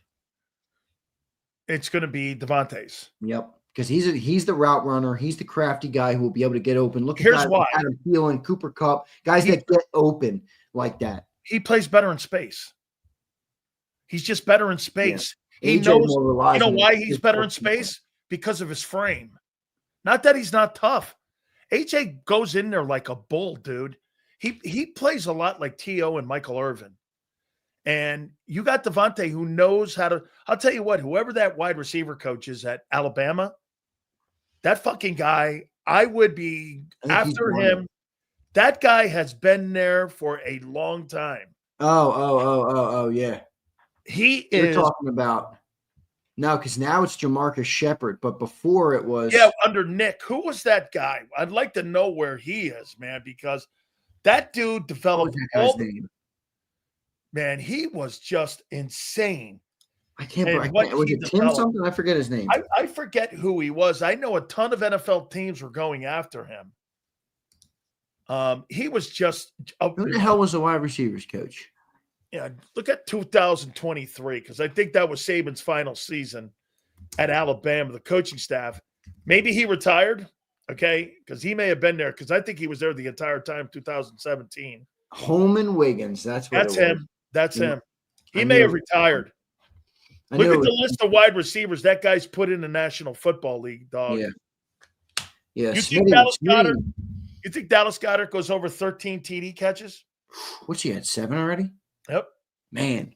Yeah, I do. I think Jalen is showing some love to Goddard.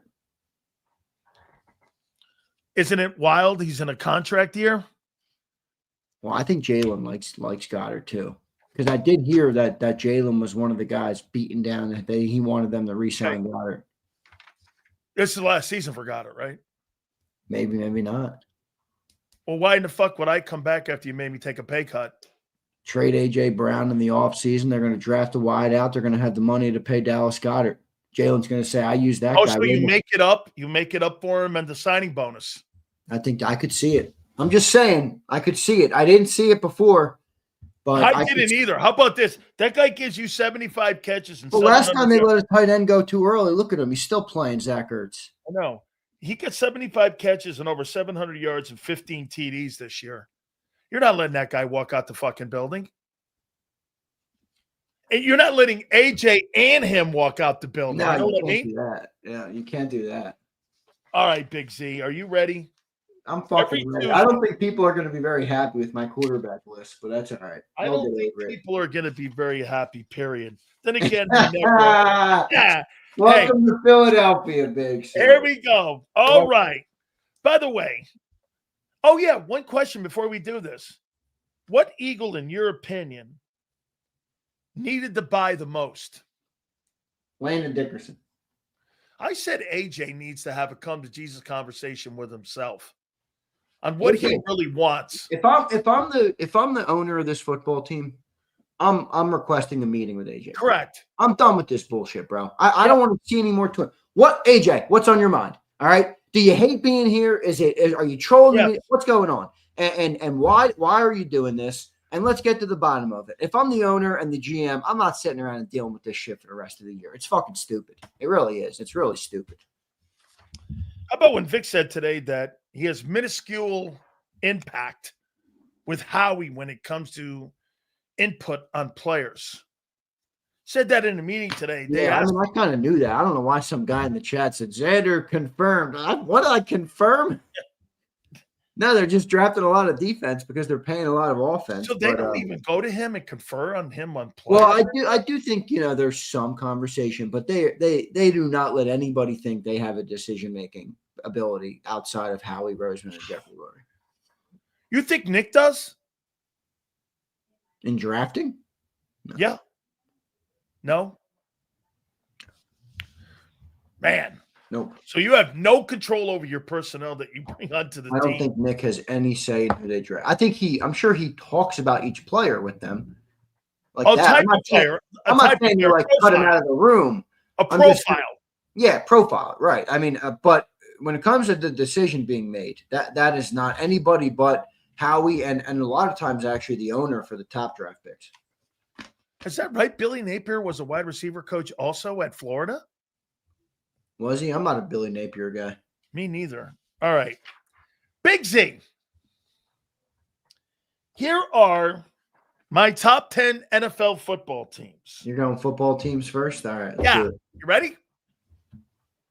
In the first half of the National Football League season, with what we've seen so far, here are my top 10. At number 10, man, I got to tell you, the man who's got to be the leading candidate right now for Coach of the Year, it has to be Mike Vrabel in what he's done for the New England Patriots. I've got the New England Patriots sitting at number 10. All right, I got him a little higher on my list, but I like it. At number 9, I have a team that, without a doubt, the quarterback at 37 years of age just might be in the MVP conversation because he is one whale of a quarterback. I've got the Los Angeles Rams sitting at number 9. Whoa, okay. At number 8, from the city of brotherly love, I've got the Philadelphia Eagles sitting at number 8. At number 7, a team that has shocked the hell out of me and that has won 4 consecutive football games, beating the Philadelphia Eagles. I've got the Denver Broncos sitting at number 7. Okay. At number 6, I've got the 6-2 Tampa Bay Buccaneers. Okay. At number 5, I have got a team that started out 0-2 And then 1 and 3, they are now the Kansas City Chiefs, sitting at number 5 at 5 and 3. At number 4, let me see here. I think I messed this up here a little bit. Hold on here. I think I messed this up here. Hang on, Xander. Because I got You gave me the wrong numbers? You might have given me the wrong numbers. Let me see here. Hold on. How many teams you got above KC? I've got the Lions. I've got the Green Bay Packers. And I've got the Colts sitting at number 1. I'm missing number 4. Let me go up here. I put it up here. And I got it here at number 4. What did I put down there at number 4? Did I put the Bucks at 4? I don't know who I have at 6. Hang on here for a second. So let me go over here, Xander. Let me go over here. Hold on, folks. Let me go over here. I wrote it down. Top. Let me see here. I put it on my thing. I put it on a scale here. Top 10 NFL teams. 2025. CB. Okay. Here we go. Okay. Let's see here. Let me see if I did that right. All right. Here we go. Excel's rained away. Boy, my God, I wrote down the wrong team here in this one spot. I don't like the West so far. I'll say that. Okay. Here are my top 10 teams. That's it. I got it now. At number 1, I'm going to go top down now. I got the Indianapolis Colts sitting at number 1. I gave you the wrong list, Xander. All right. At number 2, I gave you the Kansas City Chiefs. Okay. Sitting at number 2. At number 3, I've got the Green Bay Packers. Ugh. I hate number that. 4, I've got the Detroit Lions. Number 5, I have the Tampa Bay Buccaneers. Okay. Number 6, I have the Denver Broncos. Number 7, I have the Seattle Seahawks. What the fuck? Number 8, I have the Rams. Number 9, I have the Patriots. And number 10, I have the Eagles. Oh, that's a rage bait. It's a fucking rage bait. That is a rage bait. That's my list. This motherfucking dog. Let me give it one more time here. One more time. Oh my gosh. One more time. One more time here. That's a rage bait. Colts 1, Chiefs 2, Packers 3, Lions 4, Bucks 5, Broncos 6, Seahawks 7, Rams 8, Patriots 9, and Eagles 10. You notice there's no Buffalo Bills in there. Yeah, Buffalo is pretty low on mine. Not that low, though. All right, let's hear yours, bro. All right, you ready for mine? Yes. That's all right, everybody. I'll correct the narrative and give you the true and honest list. Number 10. Number 10, Denver Broncos. Number 9, Tampa Bay Buccaneers. Number 8, the Buffalo Bills. Number 7, the New England Patriots. Number 6, the LA Rams. Number 5, the Green Bay Packers. Number 4, the Indianapolis Colts. Number 3, the Kansas City Chiefs. Oh, my God. No way. Number 2, the Philadelphia Eagles. And number 1, the Detroit Lions. And honestly, I think I was struggling putting the Lions over us. So you think you played the best football in the NFL in the first? No, I think we have the most upside of all the teams right now, and they're still 6-2. Okay, that's forecasting. I'm telling you who are the best teams right now after 8 weeks. Again, it's a week-to-week league, dude. So, I mean, okay. I agree. It's just going off for the first 8 weeks. I got it. Yeah. I got it here. I got it. All right, now let's go to the quarterback play. Let me go to the quarterback. This is where people might get mad at me here. No, I don't think so. I think I'm pretty fair on my quarterback list here. You are? Yeah, I think I'm fair on my quarterback list. I actually like my quarterback list a lot. I have a surprise number 1. First time they've been number 1 on my QB list. And they probably should have been there a couple weeks ago for me. At number 10, I had a tough time putting this guy here, man. I really did. I got Jordan Love at number 10. Funny you put that. I debated him and Herbert for 10 for me. I put him at 11. At number 9, speaking of Justin Herbert, Okay, I got him at 9. All right, me and you are close then.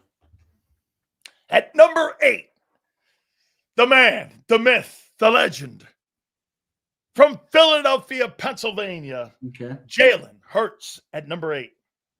At number 7, I've got Jared Goff, Detroit Lions. He did not make my top 10 this week. At number 6, Dimes Jones, sitting at number 6. Pretty low for Dan Dimes right now for you. Number 5, Drake May. Okay. Number 4, Matthew Stafford. Number 3, Dak Prescott. Number 2, Josh Allen. I got Mahomes back on top again, dog. Okay.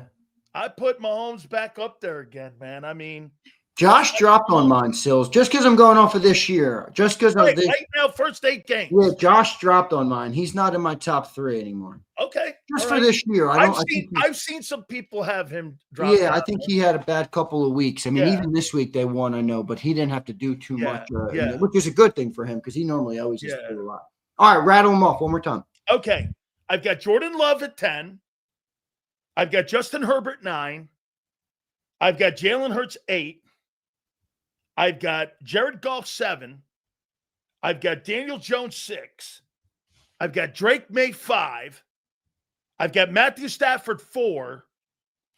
I've got Dak Prescott 3. I've got Josh Allen 2. And I've got Patrick Mahomes number 1. All right. I don't hate that list. I don't hate your list at all. I think it's a good list. I think it's a good quarterback list. All right. You ready for mine? Yep, please. All right, I went 11 because I debated 10 and 11 there. I put Jordan Love at 11. He was going to go 10 for me. I thought Herbert overall has played a better year. So I put Jordan Love 11 and Justin Herbert number 10. Okay. Surprising you didn't have this guy on your list. I put Sam Darnold at number 9. I don't know who I would take off this list though. I understand. Okay, I mean number 8. People are going to be surprised. Love is the only guy for me that I'm debating on whether to have him in my top 10 because I saw him the other night. They were losing that game, the majority of that game against Pittsburgh, dude. I mean, he had a great quarter. Real good in that second half, though, man. He did. Number 8, I have Josh Allen. I think he had a couple bad weeks, man. Remember, this is just a this season list, guys, so it's not like I don't need a career, breakdown on these players. I know Josh how good he is. He's number 8 on my list right now. Number 7, I put Jalen Hurts. I think he's climbed. This week he really broke up a little bit for me. I think I had him down at around 10 or even maybe a little lower from the first couple weeks. I got Hurts at 7. And I almost put him at 6 above this guy, but I didn't. I put Baker at number 6 because I think Baker has prevailed with really a lot of missing pieces around him, a revolving door at the wide receiver, all sorts of different things. So to me, I put Baker at 6. Number 5, Drake May. I think this kid's playing lights out right now. He is, man. Number 4, people are going to be surprised at this. I put Dak. I had him 2 or 3 last week. Tough week this week for Dak. But remember, everybody. Great year so far. Guys, this is where you have to be honest and just try and be objective. I know with the Cowboys, it's hard for Eagles fans to be objective. If we had the worst defense in football, what would we say about Jalen Hurts? Think about it. If we had legitimately the worst defense in pro football, and Jalen had one bad week, you would say, dude, he can't do it every week. Like, I know Dak had a bad game. Dak is still playing good football. I have Dak 4. Number 3, I have Daniel Jones. I think he's playing really good, efficient football, protecting the ball, completing multiple touchdown passes per week. I think Daniel Jones playing great. Number 2, Pat Mahomes. And number 1, I got Matt Stafford right now, who's playing lights out this year. Man, he's on pace for 45 touchdowns Yeah. and 5,000. I mean, he's just playing some really great football, no question. So I'm going to give you my MVP. And by the way, this is off of Vegas in Atlantic City. This isn't really even my list. And I want you to, what you think of this right now, but I added one. Okay. They only went to 9 here. And I'm going to go and I'm going to add this here. Here's my MVP so far and who I think is the MVP race of the first half of the season. I got Jalen Hurts at number 10. MVP? Yeah. Okay. I think he's climbed. And by the way, trending up. Okay. Right. Number 9, I got Jared Goff. I don't know why I'm not seeing it with Goff this year. I mean, I think he looks good, but They're 6-2. I know he just doesn't With a new look coordinator. He doesn't look as on time to me this year. Bro, I mean, they're putting 40 burgers on people too. They're number 1 on my power rankings. You're not telling me they're bad. I mean, get this. And the coordinator, Johnny Morton, has done a nice job taking over. He has. He's done really good. You know? I mean, the guy's going to throw for 4,500 yards again.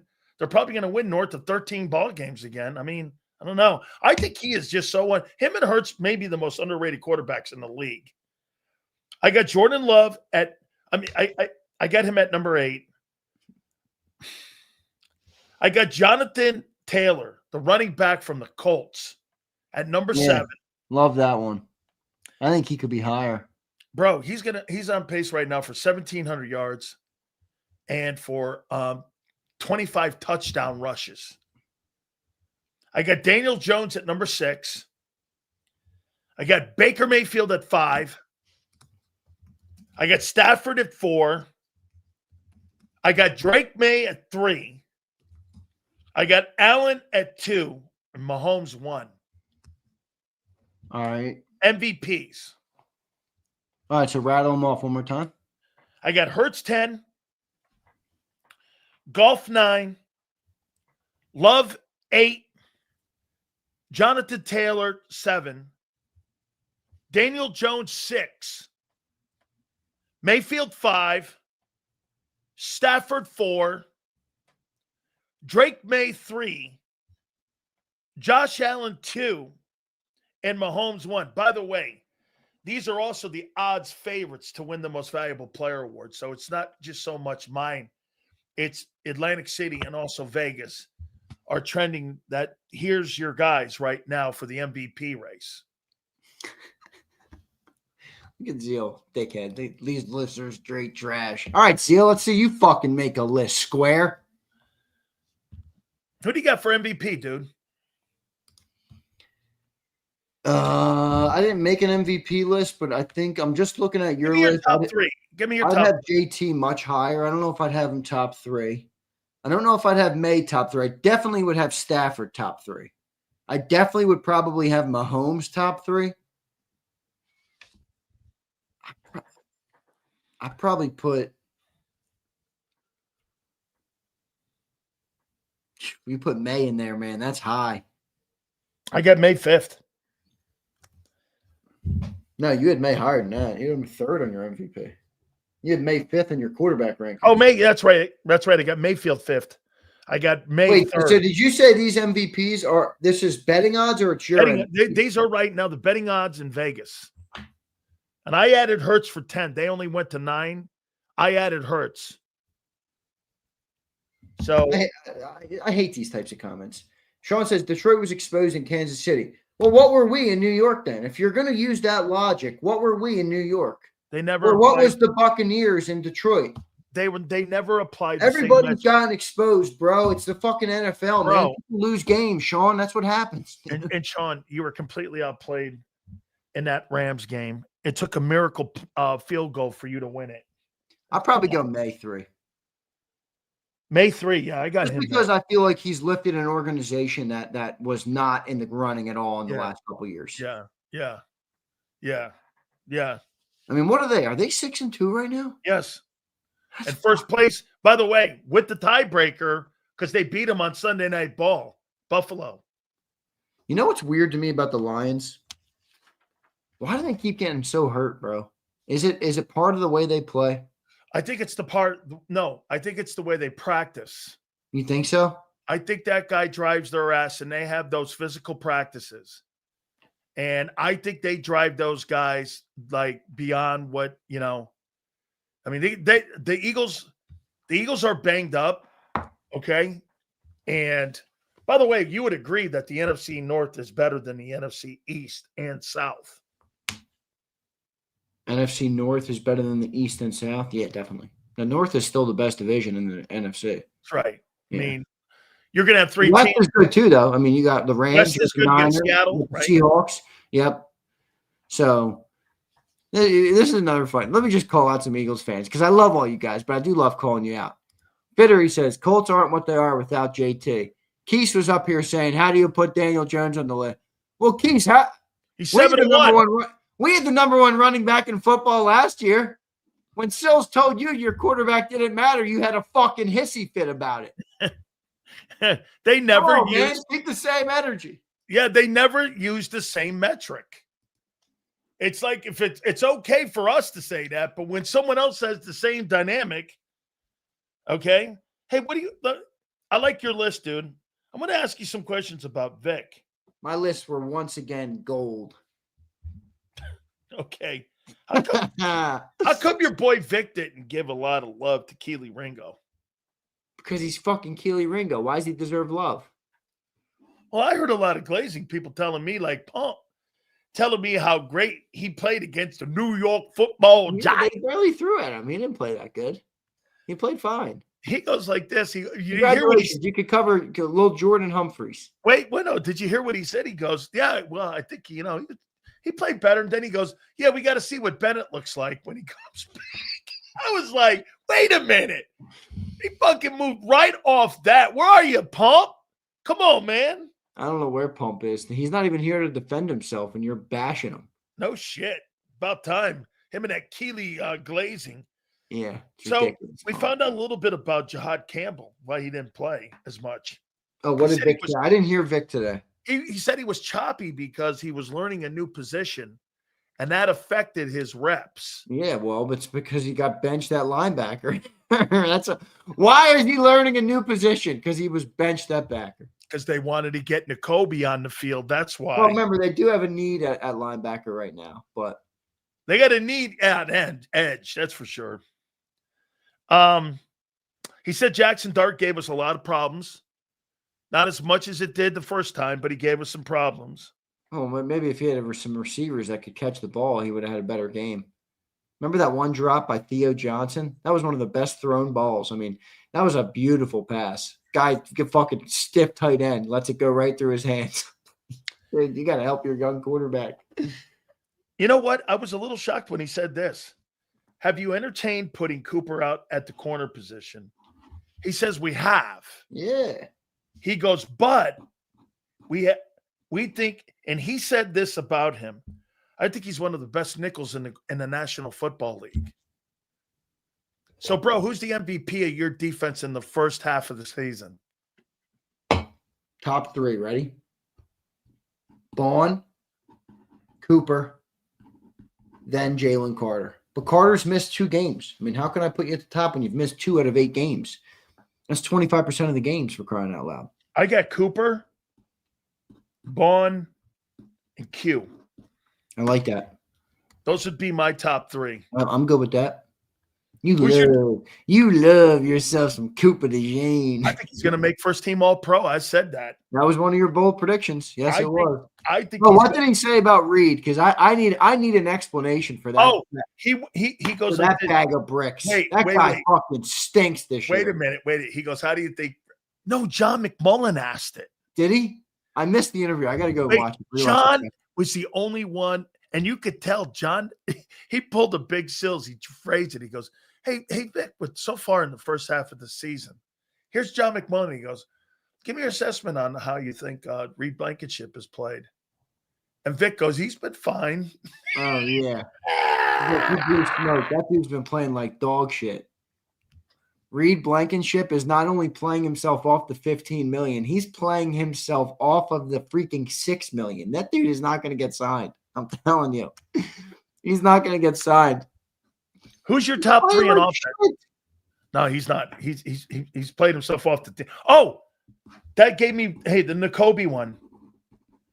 Let me ask you this: you think Nakobe Dean has played himself back into consideration for a contract extension? Yeah, maybe. Yeah, I do. You gonna let him walk? I don't know now. Hear me out. Coming into the year, the expectation was, all right, Sean, shut your bitch ass up and sit down in the chat. All right, Sean, don't challenge me, Xander. Sean, you're in my show. All right, our show. All right, so fuck off. All right, please, Sean, for crying out loud. This dude's mad at me because I didn't put Jalen at number one. No, you should say you're on my network. Look, this guy put Jalen Hurts at number one. That's what he's mad at. Okay, buddy, go back to your Jalen Knight castle. Okay, hopefully Jalen comes over tonight and wipes your ass for you. Yeah, I hope it works out for you. Hey, okay. Nicole, now, hear me before you answer. Nakobe. All right, good. Wait, check it out. So, like, if you're the organization and you're Howie, don't you do this? Well, how many years does Zach Bond you think have left? When that guy leaves, don't you want to have Howie with a feather in his cap that he drafted the two inside linebackers that you move forward with, that you drafted Campbell and you drafted Nakobe? Those guys could be your inside linebackers for the next 10 years, dude. I think Nakobe's going to be cheap, too. Going to use his injuries against them. Yeah. Well, I don't think it's using it against him. I don't think that's a fair way to do it. I think that's the nature of the beast, dude. I mean, he's missed a lot of games. You know, I mean, you can say he's using it against him. It's just reality, though. You know, it's a part of the player. So I think they could end up paying him. I really do. You're going to let him walk out the door. By the way, the other thing is that we came into the season thinking, all right. I was going to let him. We came into the season thinking this. Nolan Smith's going to get big edge rusher money. Jalen Carter's going to get massive, reset the market for DTs. What do you think of those two? Are you paying Nolan Smith right now $30+ million? Here's my take on Nolan Smith. If Nolan Smith gets hurt one more time, he's played himself into a position where he's put himself in a box where I may have to move off of him.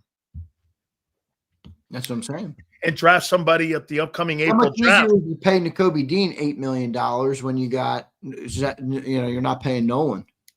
Dude, I'm even in the position now with Jalen Carter where I might just pick the 5th-year option up and like I did with Jordan Davis. And wait a year and go, because look, that money for him will be huge still.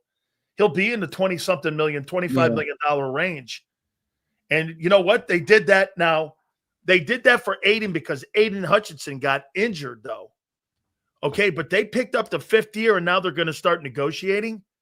Bro, I don't think he's been that impressive this year. I think he's had moments of impressiveness.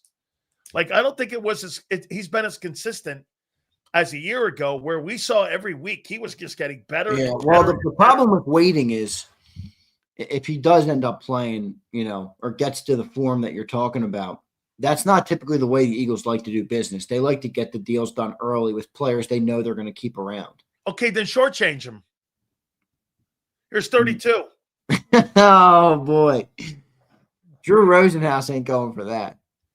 And you know what else I'd use against that stiff agent? I'd say, yo, asshole, you're the one who kept him out of the New York game that we fucking got our ass beat. Hey, Drew, I got $32 million with guarantees here for you. Annually, 32, 34, 35.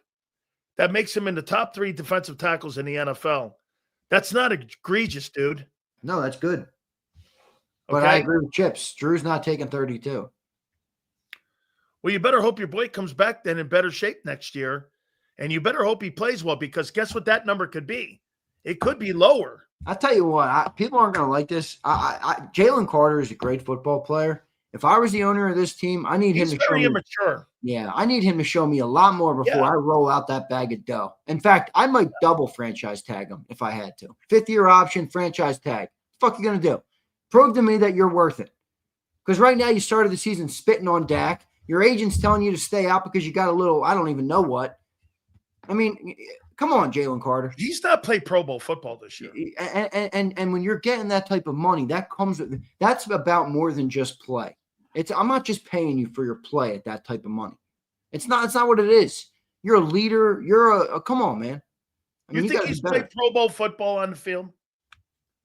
Pro Bowl, probably. Think so? Yeah, probably.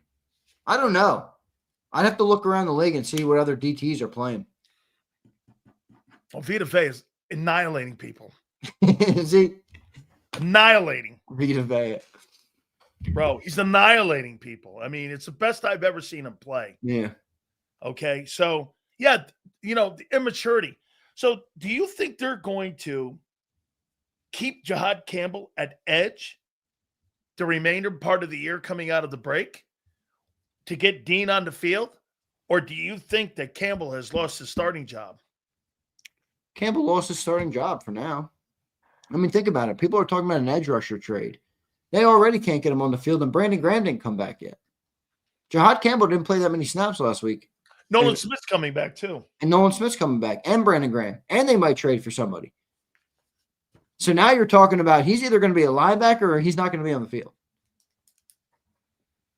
Okay. You think Howie makes a move by next week? I think a small move. Real small. What position? I don't know. It might not even come.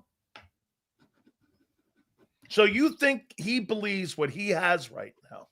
See, this guy's saying like this, Huss, you could be a generational talent and not live up to expectations. Yeah. I'm not saying he's not a great player, Steven. Nobody's Nowhere saying can I that. utter that. You're Nobody's, talking about I'll tell rolling you out what, a bag of. Hey, Steven, he's not playing generational football right now. I'll tell you that. Not when Steven, you're Steven, 24. we're talking about a $160 million contract. Yeah. You don't think money doesn't make the man. All right. The man makes the money.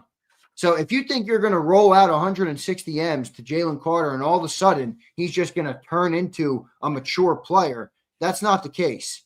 Now, I will say this. I've always been okay with Jalen Carter being a little bit of an asshole because I think that's a necessary part of this game. I mean, you play defensive tackle. It's a vicious sport, man. It's a vicious position. I got to go in there. I got to slap you in the mouth every play. You want a mean motherfucker in there. Yeah. But I don't like the immature shit. I don't like, you can be mean. You can be mean. You can do what you want to do. You can't take away from the team with some of that dumb shit. You really can't. Even showing up this year, dude. He showed up this year out of shape. Vic said it over and over again. Jalen Carter admitted it himself. I'm out of shape. I'm going to give you a story about a guy by the name of Michael Carter who played nose guard for the San Francisco 49ers who won 4 Super Bowls. He didn't say very much. That fucker got on the field. He frightened everyone. And my friend Kevin Fagan used to say, like, you couldn't move a pencil near him without him slapping you. There's certain dudes, dude, you don't have to spit on people. You don't have to bark loud. Some people are just fucking nasty. And he's one of them guys. That shit with all that spitting on and all that immaturity, to me, that's not tough guy shit. I know a tough guy when I see one. Yeah, right. Okay? And that's not tough guy. That's immature stuff. That's the stuff that every NFL guy looks down on. You know who's tough on your team? A guy like Lane Johnson. Who doesn't really talk much. Just goes out there and kills guys. That's tough shit right there. Me, Joe Green, didn't really bark a lot. He just annihilated people on the field. Yeah. And there are certain guys that just exude fear. And I agree with Angelo here. Carter's like he's an undisciplined player. I agree. I think he is. And this is one of the things that Clint Hurtt struggles with. Okay? He struggles with it here. Well, it's one of those things, too. You don't want to take it out of him to the point where, No. We'll see. Who's been the least impressive guy on offense this first half of the season? Least impressive? Yes. Least impressive. Oh, shit. You are just setting me up today to the Wolves. Who has been the most disappointing? If you want, has a pack of wolves outside the window. He's just tossing me to the animals. Who's been the most disappointing on the offensive side of the ball?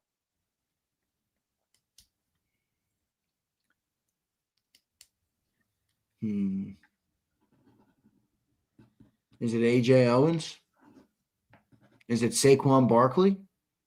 Is it Cam Jurgens or Landon Dickerson? Is it Jalen Hurts? No. Is it? I don't think it's Jalen either. I'm just rattling out names. Is it? Definitely not Devontae. No. Definitely not Jahan. Definitely not Not Goddard. Steen. Not Steen. Not Jalen. It Not could the be two. Cam. Not the two It could be tackles. Jurgens. It could be Jurgens. We paid this dude a bag of money in the offseason, remember? 20 annual. Yeah. I don't know why the fuck we rushed that deal. Because he was playing great. He was part of an iconic run game, man. I might agree with Siglord. I think it is AJ. Not only has he not been productive, but he's also been a fucking asshole off the field. The whole fucking first half. Every week. Every week we're dealing with this shit.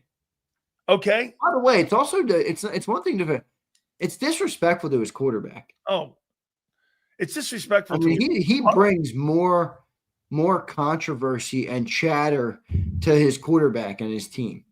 That's unbecoming of a teammate. Dude, there's now a suggested trade that the Eagles are in a conversation for McMillan as a cornerback for the Broncos. Why would the Broncos trade him to us? I wouldn't. I'm not trading. Well, depending on what you're getting. Oh, that's where I was there earlier too. A couple more here for you, Jaquan McMillan? I like him, yeah. All right, let me go check him out. Let me go check out the grades. See where he is stat-wise and doing some of that shit. I'm going to ask you about A.J. Brown in a hypothetical. He's playing pretty good, this guy, McMillan. Why would they trade him? Because he's got a deal coming up? Yes. Probably not doing it right here. What's his name? That's right. Surtain just said that Surtain went on IR. Holy shit, they're not trading him. Wait, Surtain went to IR? Is that real? That's what Senor. Well, I know he got hurt.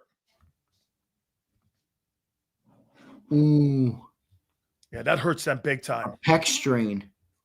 I don't think he went to IR though. Man, I just see that he's out weeks. Okay. He's a candidate for IR, I say. Bro, that's a 4-weeker, man.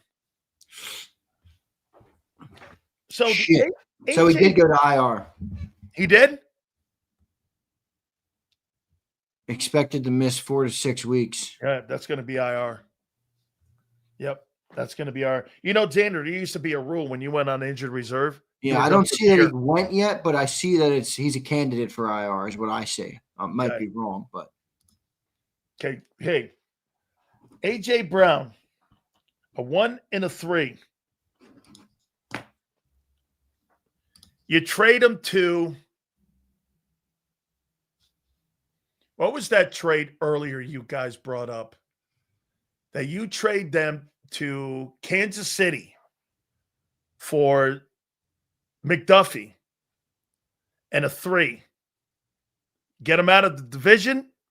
1, you get McDuffie and a 3. Fuck would the Chiefs do that? A.J. Brown and Patrick Mahomes? You put A.J. Brown with Kansas City's offense? Why the fuck would we do that? Because you get another corner that you're desperately in need of. Yeah, but they're all fucking – that's the team we're going to keep playing in the Super Bowl. Okay. Hey, get through the NFC first. Let's worry about the NFC here. Who are – worry about the AFC. Who's beating us in the NFC? Okay, well, Who? We'll see. Who's beating you? I think any one of those other teams can. Who? I think the Giants can. This asshole. You see what this fucking does, man. Hey, wait. AJ for McDuffie to Kansas City. You give him a 3 also. No, you get a 3 back. And you get McDuffie. So what do I give up? AJ and what? AJ, you get a 3 back in McDuffie. So I'm getting a 3rd rounder for a 28-year-old receiver. No, you're getting McDuffie too. I know. I'm looking at the pack. I do like McDuffie. You're going to have to pay him a bag of money, aren't you? You're going to pay him as much as Q. Yeah, I don't see that. Oh, Jimmy, he's good. Trust me, he's a good player. He's an all-pro. I wouldn't do that deal. I'm out on that deal. He's I'm not hanging in convinced. there. I'm still not convinced this team can win without AJ Brown. That's why. Then you're not convinced that Devontae Smith can be a number one wideout by himself and carry the passing game. Is that what you're saying too? I just think you're better with both teams. Well, I don't think Eagles aren't a bad franchise. We're a bad organization. Bad organizations are 6-2 and they trade away good players. They're not going to trade away AJ Brown right now. That's crazy. No. What I'm looking. No, I'm not looking at making you worse. I'm looking at making you better. Yeah, but they're not going to do that deal right now. You mean Kansas City? You don't think would trade somebody like that to put that guy next to Patrick Mahomes? I think maybe Kansas City would do it because they're winning the trade. But they're not winning the trade. Well, they are. You're going to – hey, okay, let me ask you this. Who do you think won the trade? A third of McStuffy for A.J. Brown? Who do you think who do you think won the trade? Detroit or Los Angeles Rams when it came to Stafford? The rare win, both win. That's the exception, not the rule. Dude, they got Laporte. They got Penei Sewell. They got Aiden Hutchinson. They also got Gibbs. Yeah, and the Rams got a fucking trophy on their mantle. Okay. And Detroit's not relevant again. And Detroit's got the passing yards title. Congratulations. Wait a minute. What was Detroit prior to Brad Holmes getting there? I get it. I'm not saying it was a bad deal. I think it was a good deal for both. I'm just not going to look at the assets that Detroit got back and say, oh, they won because of these assets. The Rams wanted to win a Super Bowl. They didn't think they could do it with Goff, or McVay didn't. He got Stafford, and he was right. I mean, it worked. So I think they both won. Who do you think's the Lions were never going to win with Stafford, so it was time for them to move on. Who do you think's a better football? I think Detroit's a better football team than the Rams. Who's a better quarterback? I thought we were talking about team, not quarterback. Well, I'm asking you who the better quarterback is. Well, that's like saying that in Philadelphia, Philly's got the better team, but not the better quarterback. Okay, you're right. So I'm just curious, who got the better team? What do you honestly think AJ's even worth on the trade market? Remember, he's 28. He's about to be 29. And makes 32. And makes $32 million. And he's a wide receiver. Devontae Adams got traded last year from the Raiders to the Jets. They got a conditional 3. I will tell you right now. He was 31 though, so he was older. I will tell you right now what I think, what his value is. Okay. I'm sending this to Drew. I like this deal. Tanner and AJ for Sanders and Garrett. Sig Lord, I will do fucking anything to get Myles Garrett and to wear the Eagles jersey. I will do fucking anything to get that guy to Philly. That guy is nuts. Okay, let me see this here. Okay. All these top wideouts all these guys have been traded. I mean, AJ Brown's been traded. Every one of them. All the big-time wideouts, if they're not on a Ricky deal. 3 first, Colin Ultra, what are you smoking? We're not getting any first for AJ. I don't even think you're getting 1 first for AJ. You don't think you can get a 1 for him? If you do it right now, you could. If you do it in the offseason, no. I agree. You think you could right do now, it? You could get a 1. Draft? Right now, you could get a 1, but what are you going to do with a draft pick right now? We're in the window. Why do you want a draft pick? We got the window right now. It's like Dallas trading away Micah, and now they need an edge rusher. It's like the fuck. So let me be clear here. Josh Allen had Stephon Diggs traded away. He became an MVP. Patrick Mahomes had Tyreek Hill being traded away, and they won 2 Super Bowls. Have been to 3 straight. You can't trade AJ Brown. You can't get 2 first. Fucking AJ Brown. Never happened. Never happened. Dude, the only guys on that team that would be 2 1s is Jordan Mailata. Lane's not even 2 1s. He's too old. Dude, Pete, you're not getting 2 1s for AJ, dog. You're not. Pete, wake up. Howie put a juju spell on you or something, bro. Wake up. Yeah, Pete, wake up, Pete. Come on, Pete, wake up. Are you with you, me, Pete? Are you with me, Pete? you might get a conditional for you might get a conditional. You're not getting ones for AJ Brown. You're not doing that, man. Okay, how do you think this relationship with AJ Brown and Hurts, do you think it's in a good place or do you think it's not in a good place? With who? AJ and Jalen? Yeah. Oh, they hate each other. It's hilarious. It's fucking hilarious. They fucking hate each other. Did you see the video of Jalen running over to Dotson on the sideline this weekend? He's all happy, pumping him up. Jalen throws this perfect pass to AJ the week before on the seam route. It was like the best seam route throw I've ever seen Jalen Hurts make. And he walks by him. It's on video. So the NFL Films posted up. And he doesn't even look at it. AJ's sitting on the bench. Jalen walks by him without even looking at him. Didn't even give him the courtesy of looking at him. He just said, "Good timing." Good timing. Thanks, Captain. God. Thank you, Captain Hurts. Oh my God. He can't stand him. They hate each other. It's all right, though. I just want them to play good. Jesus, man. Wow. They can't. My God. I'm expecting either today. No, tomorrow morning. Remember I said this. Tomorrow morning, we will have an AJ Brown episode. No, it's not coming this week. Oh, it's coming. Big Dom's over there. Hey, how about the Big Dom going to see Scatterboo? Love it. Absolutely love it. Brought him Philly cheesesteaks. Brought him all that. Brought him in there, man. How cool is that? He's warming him up for when we steal Scatterboo from New York, too. All right, Big C. Hey, guys, do me a favor. Hit the like button. Let's read these supers, my friend. Got you, man. Guys, I appreciate you guys. Prince out of the fucking blue. Prince, where have you been? LOL. He dapped him up, Xander. Stop it. Prince, does AJ Brown like playing with Jalen Hurts? Simple question, Prince. No. Does AJ Brown like Jalen Hurts as his quarterback? Prince. I don't think they hate each other. I'm not asking for a personal spin on it, Prince. I'm asking objectively. Does AJ Brown like having Jalen as his quarterback? No. Let's see what the Prince says. No way. Tanner McKee Monday says, I wonder why Tanner says no.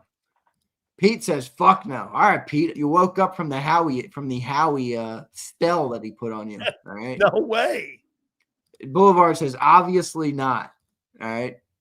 See, Prince is not going to answer that question because he knows better.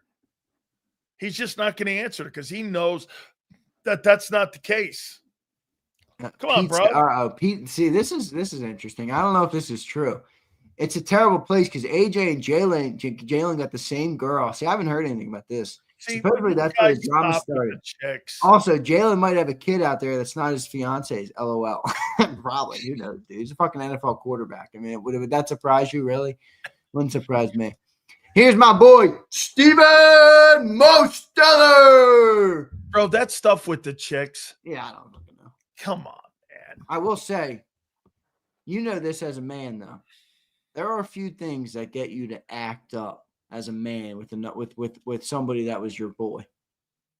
There's not many things in life. Hey, let me tell you a story in the locker room. Wait, though. It's chicks and what is it? It's money. It's money and chicks. Hey, listen to this. So Mark Spindler, who played with me in Detroit, we're sitting in a bar, and we're here out of nowhere. We're just talking. I love him, man. He's a great guy. This guy walks in. He's a younger player, and he gets up. He beats the fuck out of him. I go, "What happened?" He goes, "Hey," he started screwing around with my old girlfriend. I go, "Your old girlfriend?" He goes, "It's kind of like a man." And I go, "Wait a minute." He goes, "Oh, I hated her. I just, and I go, "Wait a minute. You hated her and you still beat him up?" And he goes, "Yeah." And I go, "Bro," he goes, "I can't." It's like the Tony Soprano scene. The guy takes his belt off and he beats the guy. He's exit the Russian. One of my favorite shows of all time. Hey, Sopranos. he started beating him with his belt. He took it off like he was his father. I do think Kibo's right. They're both married. They're not beefing over any hoes. I'm with you, brother. I'm with you, man. Here's my boy Mo Stella. He checks in. Z. Jalen was in the MVP conversation in 23. Are you forgetting the last 8 weeks of the year, Mo Stella? With the 31st ranked D, people wanted his head after that Jets game, and Sills called him a stiff. Dude, he wasn't in the MVP conversation at the end of the year. He was far from it. Well, Dak had one bad game with a shitty defense. That's right, man. That's perfect point of why you can say Dak is still having a good year. What'd you make of that game last night, that baseball game? Oh, man, great game. I'm sitting there. First, I watched the Sixers. That is an electric backcourt that team has right now, man. They got some studs in that backcourt. And that McCain kid's not even back yet right now. I like that Quentin Grimes as a shooter. He's got a nice jump shot. They got VJ Edgecombe, Tyrese Maxey. Them dudes are good, man, that backcourt. It's the first time I've seen a backcourt like this in a while in Philly. Remember, they tried to sell me the same bullshit, the Eagles have done. Simmons. They tried to sell me that we had a point guard in Ben Simmons. I said, that motherfucker ain't no point guard. He might be able to pass the ball. That's not a point guard. All right. I think I told Steve Lapis this. He's an analyst for CBS. I go like this. He couldn't elevate LSU. If you can't elevate LSU. He was making documentaries, Ben Simmons. I don't want to, please. I mean, Shaq at least took the team to the tournament, right? Please, don't make me talk about Ben Simmons right now. I don't want to talk about that stiff. It depresses you. No, it doesn't. He's just a total stiff. He's not worth our time. Steven, appreciate the super. Here's Kyle. If A.J. Brown gets traded to New England for Gonzalez, he will have a meltdown all the way to Philly International. No, I think he'd be happy to go there. That's his favorite team growing up, and I think he likes Drake. I think he's going to end up there one day. That's the team he always wanted to play for. And by the way, him and Drake May and Stephon Diggs, woo! How you doing? Dude, I love the job that Mike Vrabel's done. Yeah, he's great. Who do you think has done a better job, Mike Vrabel or Shane Steichen? Good question. Remember, Shane's got a reclamation project he's dealing with. Yeah, I'm going to say Shane. I'm going to say Shane, but not by much. Not by much, because I think the Colts roster was better. He's got a great offensive line. He's a great running back. I don't think the Patriots roster was all that good. Now, I know they had the quarterback, but I don't think the roster's all that good. It wasn't. They had to spend $300 million in the offseason to upgrade it with all those upgrades. Yes. Yeah. Phil Maddox says 76 are going to be a great team a long time with VJ. Yeah, well, they better start building around them. I'm worried that old sludge is going to come back, and they're going to be down in the fast break trying to make a pass, and the big man's going to be like the Michelin man in slow motion, running across half court, slowing down the offense. Fucking move. You got these young guards, man. Let them boys run. Hey, Xander, I tuned on a Sixer game the other day. I thought I was looking at Elton Brand playing center for you. Oh, no. Fucking Brand. You got to be kidding me, Phil. I thought that was Elton Brand playing down there, Brand. Dude. Oh, no. All right, here we go. Kimberly says, second rounder and AJ for L'Jarius Sneed. What the fuck? Yeah, they're not walking back there. And AJ's never going back there. Kimberly, a second rounder. By the way, though, but I need L'Jarius and a 1 then. You get this, Kim. I like the idea because you're going into Tennessee and those picks are going to be high next year. Can you imagine how mad AJ would be back there? You don't think the Eagles are going to do him a solid if he wants out and send him? No, if he wants to get out and he's causing all this chaos. They're going to send his ass to Carolina. They're going to pick the best return is what they're going to do. That's right. That's what they're going to do. They're not going to give a shit about where he goes. No way they're not going to. I mean, Micah Parsons made out. He's lucky that Jerry Jones is in Green Bay. I mean, that's bro, that is – hey, how about A.J. Brown to Cleveland for Myles Garrett? What was it, Detroit? No, Cleveland. Myles Garrett. Oh, please send AJ to that shitty ass quarterback. And he had 5 sacks last weekend. He's amazing.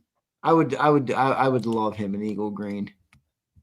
Why don't I ask them? We need a guy on the defensive line like that. We need somebody that's that legendary. Can you imagine putting him next to Jalen Carter? Holy shit, you'd make Jalen Carter, you'd make your secondary better. Dude, your linebacker play would be fucking off the charts. Yeah, Jahad Campbell could learn from him. Nolan's. So wait a minute. Your edge room would be this: Jalix Hunt, Nolan Smith, Myles Garrett. Yeah, sign me up for that. You'd go from the worst edge rushing room to the best edge rushing room in the league. Literally. That'd be crazy, man. Why would he be a Denzel Ward? But Pete, are they going to pay 2 corners, dude? They already got 2 corners to pay. And remember, Pete, this is how I want everybody to remember. Howie Roseman said last time he spoke, cornerback is a strength in Philadelphia. Listen to Howie's words. He's not trading for another big cornerback. I'm telling you. Always remember, in Philadelphia land, if you have a salary on one side coming, make sure you understand the B side of that will be a B type of player, not a C or D, but a player that they can manage over there. They'll pay a guy on that other side maybe $7-8 million, and they're going to have to pay Quinyon Mitchell, in my opinion. I know he plays in a zone. You're still going to be north of $30 million when you pay him. Yeah. I'll do this deal literally right now. Like, I will literally do that deal right now. You know, he's 29. I don't give He's not even 30. He's not even 30 yet. Myles Garrett looks like he's gonna be a beast for another 5-6 years. Bro, he's the fastest man to, like, get this. He has the most sacks. Yeah, anybody under 30. Yep, I saw that. It's like 110. NFL history, past Derek Thomas. Crazy. I'll do that deal, Pete. A first ballot Hall of Famer, man. Here's my boy Josh. What's up, Josh? Sills, that list is terrible, bro. Come on, beat up Bucks, who we beat when they were healthy, are better than us. Come on, I'll give you Detroit, New England, Rams, and Indy. The rest, hey, man. Josh, at least they didn't lose to a shitty fucking football team. Dude, you're not being honest about that Giant game. I know it's a shitty team, but at the end of the day, it's like, you know, it's divisional opponent. It was a Thursday night game in New York. I'm not making excuses. We should have won the game. I'm just saying I don't view it as like this massive thing of like, how could the Eagles drop that game? Everybody looks shitty here and there. The Eagles look dog shit versus the New York Giants on a Thursday night. For 4 quarters, it wasn't like you were close. I mean, you lost the coin toss. All right, dude, and the Bucks look like they didn't even belong in the field with the Lions last week. I got it. I mean, right. I know that we avenged our loss with a massive ass beating. You sure did. What a revenge game that was. Yeah, it's good. I didn't say revenge. I said avenged. Hey, question for you, SEC guy. What do you think is a better gig, LSU? Oh, we never talked about college yesterday. Sorry, go ahead. What do you think is a better gig, LSU or Florida? LSU. Why? Better program. They've won more recently. Last 3 coaches they've hired won a national title in their first 4 years. Brian Kelly did not. Goodbye. That's a standard at that city. Or in that place. That's a reputation there. I mean, you go and recruit. I'm sorry. Florida's a great program. Florida has not been able to have. Florida has not put out the NFL talent that LSU has in the last decade. I mean, think about it. Who's come out of Florida in the last decade where you're like, holy shit, what a player? Anthony Richardson? I mean, they've had some guys. I'm not saying they have nobody. I'm just telling you, LSU has fucking guys, dude. LSU has like guys that are like best in the league type guys. Is Stingley an LSU guy? Stingley's an LSU guy, yep. Jefferson, Chase, Joe Burrow. I mean, come on, dude. LSU's producing NFL talent. I mean, LSU or Auburn, I think Hugh Freeze is going to lose that job. LSU is the best job, and if it's the only one that's available, LSU is the best job. LSU, Penn State. LSU. Because of the conference and the pipeline to NFL for your recruiting. When you're recruiting people to Penn State, I get it. It's a great school, and you can send people to the pros and from Penn State. I'm not trying to knock Penn State, but LSU, that place is spitting out NFL talent like to the tune of like Alabama is. Like they're fucking a machine right now. How about this? 3 guys, $124 million in buyouts between Billy Napier, between James Franklin, and Brian Kelly. $100 and almost $30 million just in 3 coaches. Absolutely insane. Hey, I'm going to do this with your boy Saban this weekend. I'm going to send Pat McAfee this question, and I'm going to have him ask this question. So be prepared when you watch game day. Okay. Hey, I want you to look over at Pat. I want you to look over at Saban and ask him, if somebody offered you $20 million to coach any one of these teams, with Miss Terry, Coach Terry, what do you think she would say? Yeah, I'm afraid of that because I think she's going to say, Nick, get back to coaching. Wait, look at this, though. I'm looking it up. Florida didn't have a draft pick in the NFL draft till round 4 last year. Round 4. Ready? The year before, they had 1 total draft pick in 2024. Now, he was a first rounder, but 1 draft pick in 24. Ricky Pearsall, the guy, the wide receiver. Wide receiver for the Niners. In 23, they had Anthony Richardson, was the only first rounder. They had 2 second rounders, Jervon Dexter and Osiris Torrance, who I think are both still in the league, but are meh. And then 22, they had Kyer Elam, who's a solid player. 21, they had Kyle Pitts, Kadarius Toney, Kyle Trask. I mean, these are all guys who are Van Jefferson, C.J. Henderson. All these guys are met. The best draft pick they've probably had since 2020 is honestly Jonathan Grenard, the guy in Minnesota. Do you know who has the current longest streak of players that have been drafted in the National Football League from a school? Who? Wait, what'd you say? What school has the longest streak of at least one player being drafted? Miami? Yeah, 52 years. Yeah. We've had a player drafted. Because Miami's been storied since the 80s. I remember they were really good in the 90s too. You know, they've had a tough last day. They're coming alive though, I think. Yep. You know, 52 years. How about that for you, bro? That's pretty crazy. We've had a guy drafted, at least one guy. Yeah, and the other thing you got, which you got the Hall of Famers too, man. No, you guys got the Hall of Famers too. Dude, Now, we're now second next to Notre Dame and USC for the most Hall of Famers in NFL history going into the Hall of Fame. Yeah. I'm so freaking happy that guy Marcus Freeman is at Notre Dame. Me too, man. I mean he's turned down the Penn State, Florida, and LSU jobs. Good. I think he's a perfect fit in Notre Dame. I think he proved that everything Brian Kelly claimed when he left, I need this to go and win, was a crock of bullshit. And I think he's got that program right where they want to be. They need to get themselves a quarterback, which is going to be a little challenging because of some of the parameters to go to Notre Dame. That's right. But, yeah, the grades and I get it. So, hey, are you turned around in Ken DeBoer?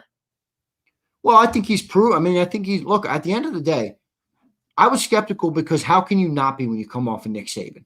You know, that's like you coming off of Jimmy Johnson and you're like, all right, there's no way this guy. Now, I think he deserves a lot of credit because he's a good fit for the NIL era. He is. He's a good recruiter and they have the funds to do it. And his offense is conducive to creating NFL caliber players. They got 4 receivers now on that team that could end up in the pros in a couple of years. So I think he's done good. His record against the ranked opponents is unbelievable right now. So I think he deserves a lot of credit. What I don't like is, obviously the opening loss to FSU, I thought was an indictment on him because first game of the year, that's on a coach to get him ready to go. And I don't like the Pac-12. It's stuck in my head. I'm sorry. It just is. I don't like a coach from the Pac-12 to come over and win in the SEC. But he's done a good job. He's done a good job at the quarterback, and I think he's in a good spot right now. Now, if Nick Saban is going to come back and take the LSU job, goodbye, DeBoer, fired. Bring him back to Brian Denny to coach at Saban Field. How could Nick not want to go back to, I saw Bob Brown say he's going back to LSU and watch Xander curl in the fetal position. Hey, I'll tell you what, man. He won his first national title there. I know he did. But remember, dude, he's got a legacy in Bama now. He can't throw that out, right? No. Well, I would say this to you.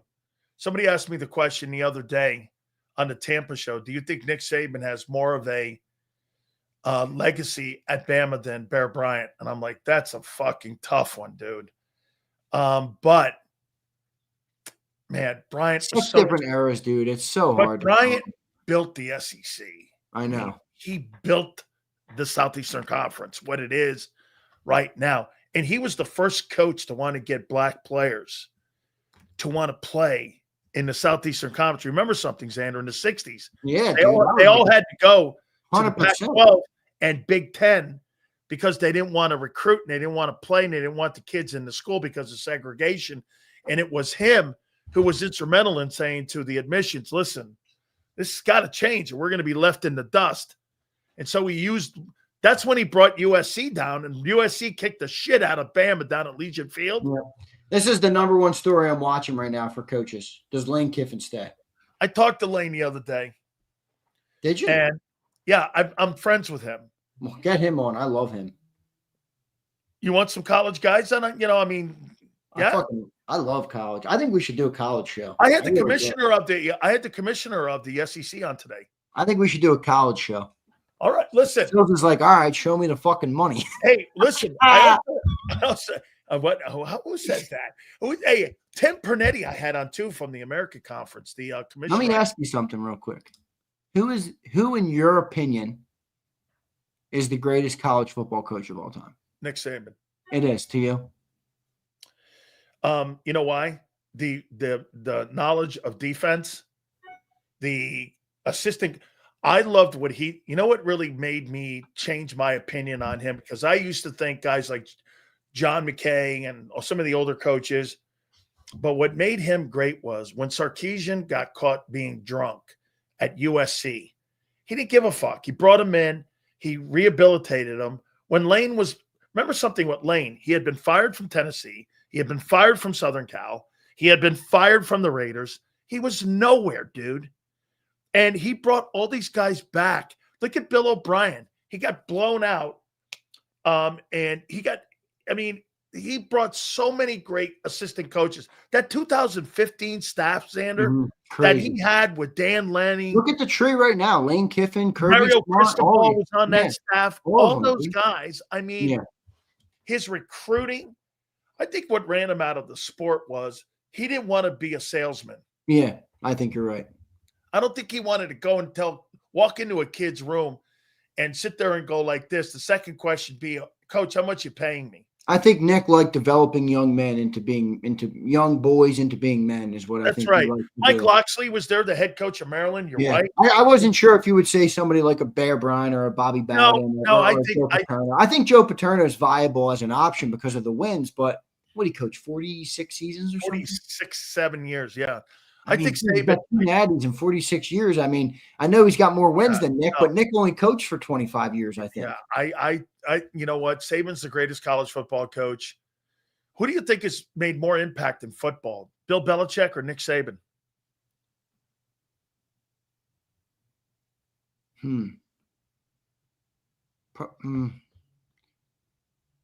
don't know. They almost both did it like opposite ways. Well, one's got 6 championships. The other's got 7. Yeah, right. And he's got 2. I personally like Saban's style a lot more. Me personally, obviously, because I don't know if that's because I'm a Bama guy or it's because Nick Saban, he actually is my style of coach. Like me personally, that's my personal preference for a style of coach. I know he's Bama and I'm Bama, so I get it. People are going to say that, but he's my style of coach. Oh, that's tough. You think it's any coincidence that Bill Belichick coached Lawrence Taylor and Tom Brady, the 2 greatest offensive and defensive players of all time? I don't think that's a coincidence. But do you think this? Pete, shut up. If he goes to LSU, I will be so funny. Do you think when Brady left and Brady won a Super Bowl in Tampa Bay, I know I'm not saying it's taking away from Bill's legacy, but do you think it maybe changed your answer to a question like the one you just asked? Well, would Brady be who Brady was if it wasn't for Bill? No, I'm not saying he would be. But I'm saying I think Brady going and doing that, right or wrong, changed the perception of some people. I think Bill Belichick's the greatest coach of all time in football. But do you think Kirby Smart? Do you think Kirby Smart, learning all the things he learned from Saban and going someplace and winning? I mean, I view you learned all those things. You learned all those things from Nick. You know, Isn't he's that gone. more like coaching tree though? Isn't that a credit to Nick? Well, Like isn't that a who's in player Bill tree? Belichick's coaching tree? Well, is it the Belichick coaching tree is terrible. It's awful. Okay, Nick so is Saban's Jim. is incredible. Watch this. So is Jimmy Johnson's. So is Bill Cowher's. I mean, some of these guys, if you're in the NFL, name me one great head coach that wasn't tied to a great quarterback. That's true. They're all tied to one. That's true. When you're in college, he's not tied to a quarterback. Nicky Sirianni? Nicky Sirianni is tied to Howie. Hey, who do you think's more instrumental in Nick Sirianni's coaching record? Howie or Hurts? Howie. Please. And the same answer for Jalen. Who's more instrumental to Jalen's percentage? Jalen's Howie. Howie or Nick? You take Howie Roseman out of that building, both those guys fail. You just said it. Here's why. When you left Brady in New England and there's no Nick Casario and there's nobody bringing talent in, I don't give a shit what kind of coach you are and how many rings you have. If they're not people bringing talent in, bro, you're not winning. You're not. I don't care if you're the greatest coach in the history of, bro, Howie Roseman has won with multiple coaches and he's won multiple Super Bowls with multiple coaches and multiple quarterbacks. Yeah. You know how many general managers can say that? Not very many. That's so true. So it's almost like there's some criticism of it at times, but when you look at the full picture, it's almost more impressive because you win with multiple. You bet it is. Yeah. And you're in a salary cap era. Do you think Lane Kiffin leaves? Just to go back to that real quick, because you were about to say something, I cut you off. Okay, here's the deal now. So his ex-wife, Layla, who we know very well. Are they back together or not really? They are. She moved back. She moved back. I was going to say, I thought they were together because their kids his son's in college or playing high school ball and stuff. Yeah, I thought that. You know who she is? She's John Reeves' daughter. John Reeves is a legendary Florida quarterback that was an All-American first team. And you know, I didn't know that. And she worked in the I knew them. When did Monty Kiffin die? He died like 2 years ago, right? Like 2 or 3 years ago. And Monty, get this. Me and Brad Culpepper are in the room. She was working in the travel agency part of the Buccaneers. Here's Monty. Hey, Layla, come here. Layla, come here. I want you to meet my kid. That's how they met. And Monty put them two together. And that's how they got together. No, I didn't know that. Lane had a drinking problem. Well, Lane's a wild. Hey, get this. You want to hear the new thing with him? I know him really well. When he goes into the offices, he gives his assistant the cell phone. He doesn't get on his cell phone. He doesn't talk to anybody. He does Nick Saban shit. No cell phone conversations. They answer everything anytime until he leaves. He's been clean, no drinking or no nothing craziness, because he had a lot of demons. And Nick knew this and still fucking hired him in Tuscaloosa. Nick Saban dried this guy out and saved his life. That's because Nick's a rehabilitator, dude. Nick doesn't believe in counting people out in life. Nick told him this last week. Make sure the grass is greener on the other side. He goes, look what you got going at Oxford. Yeah, I heard this. He goes like this. They bought him a house. They give him everything. I think having him at the top of the list of everything is really great. But getting him out of there, the only problem you have with Ole Miss is this. If I'm a kid, right. Listen, don't have the big name appeal. When you have to re-recruit your own roster every year, you don't have to do that at LSU in Florida. I know. And that if I were Ole Miss, I would make him the highest paid coach. Yep, that's what I would do. I hear it's going to be north of 14. Whew. Coaching numbers are getting up there, man. It's crazy. It's going to be like 14.5, I heard. And I know, get this, I heard Florida's prepared to offer him $16 million. Oh, I wouldn't be surprised at all. Florida needs to be brought back to relevance. That's right. They stink. Here's why he's concerned about it being public right now is because of recruiting. He doesn't want to have the guy. Yeah, recruits bailing on you. Hey, should I come? Should I commit? His team bailing. Yeah. And so he doesn't want Yeah, and that's why it's not really been out there now. But there's been conversation. I know his agent, and I know all the people behind. By the way, you know who's giving me a lot of this intel? Luther Campbell and him are like this because he recruits South Florida, and all the high school coaches. Dave Dunn, who coaches Columbus High School, called me and said that Sills, your boy Lane Kiffin was in here. He was talking you up, this and that, and I go, yeah, you make sure you tell Lane hi. I really like the guy. He's a different dude than he was 7 years ago, man. He was very. How about this, Xander? He was loose, man. He was a loose cannon. Yeah. You know, he's way more like you're somebody that you'd want to run your program. You need to get a guy like this Kurt Signetti guy. Bro, he's 19-2. He took over the shittiest program on the planet. And that guy is was he a Saban guy at one time? Who? Signetti? Did he have any ties? I think he was a wide receiver coach at Alabama back in the day. Let me look that up. Because I remember that. I thought that Saban had him on his staff. Let me look that up. I thought Signetti was with Saban for a little bit. Yeah, I thought Signetti was a member of Saban's first ever coaching staff at Alabama from 2007 to 2010 as the wide receiver coach and recruiting coordinator. I fucking knew it. Yeah, that guy's a great dude. That guy, Dick Saban, that's why he's the greatest coach of all time. He's the greatest coach of all time because. So if you're Lane, you would stay put, or would you go? God, that Florida job, you don't have to leave the state of Florida. You got Remember the other part of it. And I don't know how Lane Kiffin thinks about it, but expectation. You don't win. You go to LSU and you don't get a natty chip in 4 years, you're done. This is what ESPN. You can lose two games a games a year at Ole Miss and still be fine. Here's why Brian Kelly was a bad fit. Because he's an asshole. No, that too. When you're at Notre Dame and you go 9 wins, 10 wins, 11 wins, you're going to get a pass. If you win 8, 9, 10 wins in the Southeastern Conference, you're getting fucking fired. Especially LSU, dude. Especially LSU.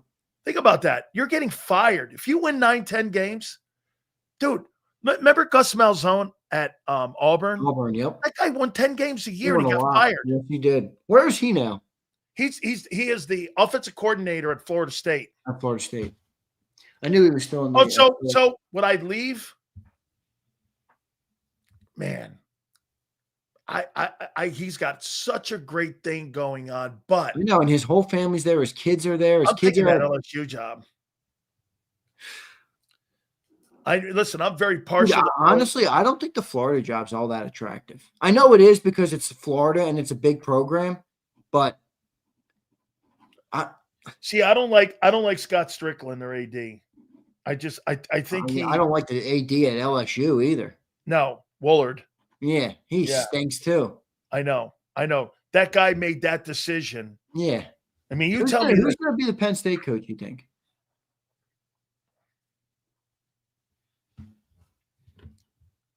They're either going to go out of the box like an Al Golden or that would be brutal. Manny Diaz, the Duke coach that was there. Al Golden, he's with Miami right now, right?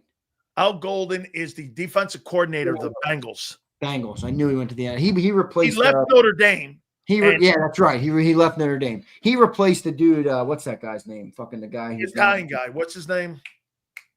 Oh, I forget the guy's name. Yeah, the Bengals fired him last year. Now he's doing a good job with the Bears. Yeah, now he's with the Bears. I'm blanking on it. I got a brain fart on his name. I forget what it is. Damn it! What's that guy's name too, man? He's really good. The Bears DC. Got it. See, Manny Diaz. No. It's not the Bears DC. That's Dennis Allen. Who was Bengals DC last year? Lou Anarumo. Anarumo. Where's he now? Now he's where?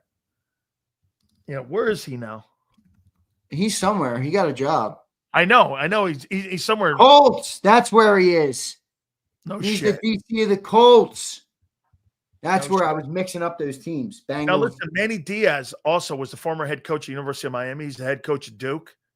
Remember where he was prior to that? He recruited Abdul Carter. He Yes. recruited Micah Parsons. Ooh, He I don't like recruited all those dudes to go to Penn State.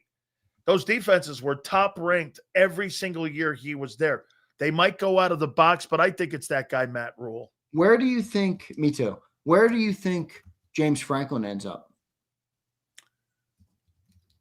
It's all going to depend if that guy from Iowa State, Campbell, gets a gig, if the guy from Texas Tech. Now, if Lane leaves to go to LSU or go to Florida, would James Franklin take a Southern job? And would he take that Ole Miss job? By the way, he'd be the first black head coach in the Southeastern Conference in a while. Is that right? There's never been a black head coach No, in there the has SEC? been. There has been. Sylvester Croom was. There's been some black, but there's not one now. There's not one now. Okay. There's not one now. So, I mean, Virginia Tech would be something. James Franklin at Virginia Tech, because that job's open too. Arkansas is open. UCLA's open. UCLA's a terrible job. It's a terrible job, man. It's a terrible job, is right. I would to me, it's going to be Auburn, LSU, that Arkansas job. I could see Franklin going to Auburn. I could see that. You think he'd be a fit in the southern part of the country? I just could see him because you don't have to play top fiddle. Auburn's not expected to win the SEC every year. They're not even the best program in their own state, for crying out loud. Yeah, but get this. That's okay when you got Indiana and I mean. That's what I mean. You're talking Alabama, dude. We're not talking about Alabama State. I know. I think that Auburn job's a good job, dude. I don't know where James Franklin might end up. No. You don't think there's a chance he doesn't get hired, right? No, he'll get hired. Well, do you want the job when you're making $48 million? And that's offset, right, if he takes the job? I don't think there's offset money in his contract. So if he takes another job, he's getting all that 48? I think he doesn't have offset money. I know Brian Kelly doesn't. He's going to make 12 plus or whatever it is at another job on top of the 48 Penn State. The great Sills, you need to quit right now, okay? And you need to go become a coach. And then you need to get fired after 2 years so you can park your ass on the sofa and drink Coronas with $50 million in your bank account. Here's something here with Billy Napier. Billy Napier has no offset money, and he's going to get $21 million, okay? They just paid him yesterday. Listen to this. They just paid him yesterday 75% of that money, and he's going to get paid the rest of it over a period of time.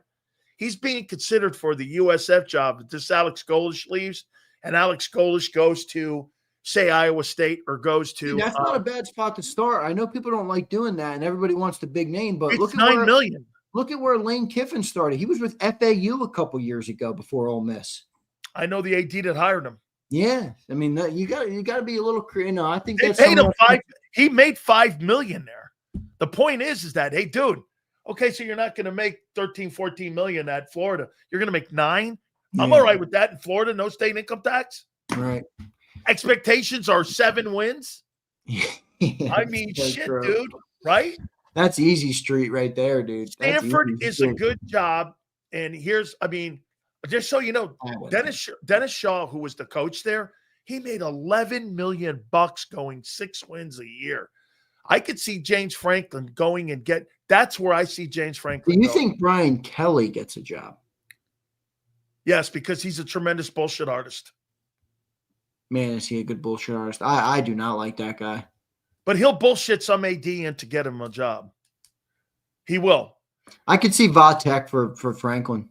Yeah, that sounds right. Yeah. But let me tell you this, the Stanford job. They've been looking for a coach since Beamer left. Yeah, but the money Stanford has, bro. Stanford can pay you any salary you want. You know what Frank's making right now? I shouldn't tell everyone. You know what do you think Frank's making? By the way, he's still getting just for the interim job this year? Yeah, and by the way, he still has one more year of that Carolina deal where he's making 9.8. Frank's making probably $6 million this year. More than that? 6 to 7. Get this, bro.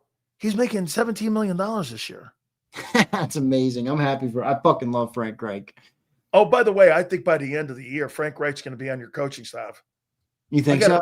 I got a pretty good insight that he's going to be a consultant going into the playoffs. They've already reached out to him. Probably divulging too much Yeah, there. I'll tell you what, it's going to be interesting because Lane Kiffin is going to continue to be the center of this entire college coaching carousel. He is going to be the number one domino. Yep, the number one domino. Okay. If he doesn't make a move, it's going to be tough for these other teams. Like, who's LSU going to hire? If it's not Lane, who do you think it would be? Like, I don't think there's that many great coaches out there right now. You might have to make something of somebody. That's why I like what Notre Dame did.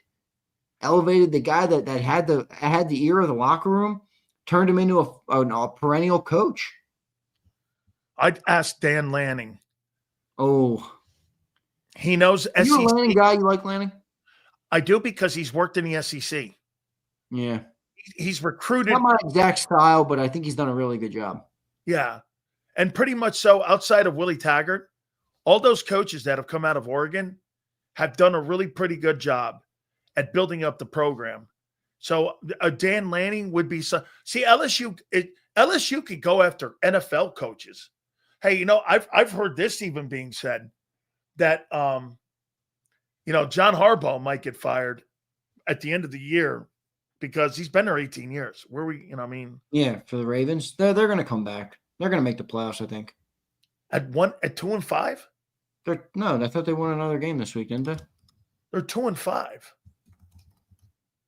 You think they're coming back? They're 2-5, but they got the Bengals and the Browns in their division. The Steelers are 4-3, and they're getting Lamar Jackson back. So you think they can get in there with 10-7 record, maybe? Yeah. They have to go 8-2 in the next 10, but that's a great pick right there. How about LSU going to Brady? Man, that's a good pick. That's a good pick, Mr. He Hill. knows the culture. That's where he was with Burrow. He was there with Burrow, right? He was there with Coach O. That's right, Xander. Boy, I love college football. So me too. I freaking love college football. You know what? The only reason that I'm doing sports talk in Tampa is because I get to talk college football. Yeah, because I'm telling you, we should do another channel on college content. People would love college content. Dude, do you understand who I've listened to this in college? I mean, when I get college people on, I get that. I've had on, like I say today, I had Tim Pernetti, the commissioner of the Atlantic or the American. I've had already great. I love fucking Greg Sankey, the commissioner of the SEC, bro. He is so. He told me he went like this. If I had to redo the television rights, you know what they sold the television rights for? To ESPN, $300 million. Oh, you know what he said to me now? He goes, "It's $3 billion." Oh man, Sankey's done a good job. He has done. He's done a really good job. Bro, I consider the SEC as like the Premier League. The soccer thing. That's what it is. That's a good way to look. It's like the Premier. But the good thing is that other conferences are coming, which I like. I want there to be more good. I think the ACC is coming along a little bit. I mean, the other conferences they need to merge, huh? ACC needs to merge. They do. Like I would do this. I would take Notre Dame. Put Notre Dame in the Atlantic Coast Conference, and I would merge with the American, or I would merge with the Big 12. And you put ACC and Big 12. That's a pretty formidable group. That would be really formidable. Miami's still in the ACC, right? I hate them there. I know. It sucks that they're there. I fucking hate them in the ACC. Yeah. Bro, I left the ACC and transferred out of Maryland because I hated the ACC. And now my team's in it. I mean, playing against Duke and Wake Forest for me wasn't cutting it. I wanted to play Auburn, Bama, Penn State. I wanted to play those teams every week. Dude, you know what's crazy about the SEC too? Now you got Vanderbilt winning games. You got Missouri winning games. You know why Vanderbilt has upped their Vanderbilt's boosters. Yeah, paid all that money. They gave them a shit ton of money. Have you seen the campus, what they've done with the facilities? Yep. They got a brand new $400 million indoor facility hey, that's a guy there. That guy at Vanderbilt, if I'm LSU or Florida, I make a call to that guy. That guy has been marvelous at what he's done with Yeah. Vanderbilt. Vanderbilt, Xander, Nick Saban still to this day, you ever hear him on game day? I have a hard time dealing with Vanderbilt and picking Vanderbilt because they were SEC roadkill for 1,000 years. 100%. I How played good? Wait, how good was Saban this week on game day though at Vandy when he got in the beginning and he goes, "I'm jumping on the Vandy bandwagon." I fucking love Saban, dude. I think I played my very first college football game there. Oh, did you? Yeah, when I was at Maryland, we opened up with Vanderbilt, and then get this: my third game, we played Auburn, and we played Bo Jackson in Auburn at Jordan Hare. Dude, I had never been into a gigantic stadium. Philly Matt with an interesting comment. You think that Vandy coach gets poached? Dude, that'd be this now. You take a small program like that? Because remember, James Franklin came from Vandy. That's right.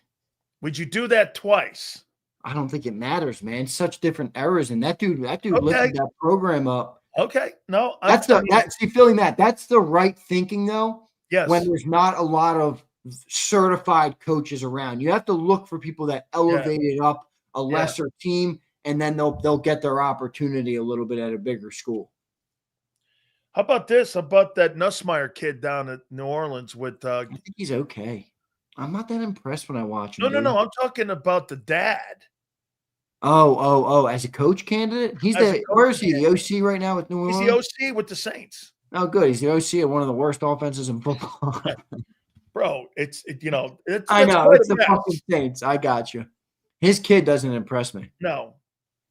As a matter of fact, if I'm going to give my Heisman vote right now, your boy Ty's in it.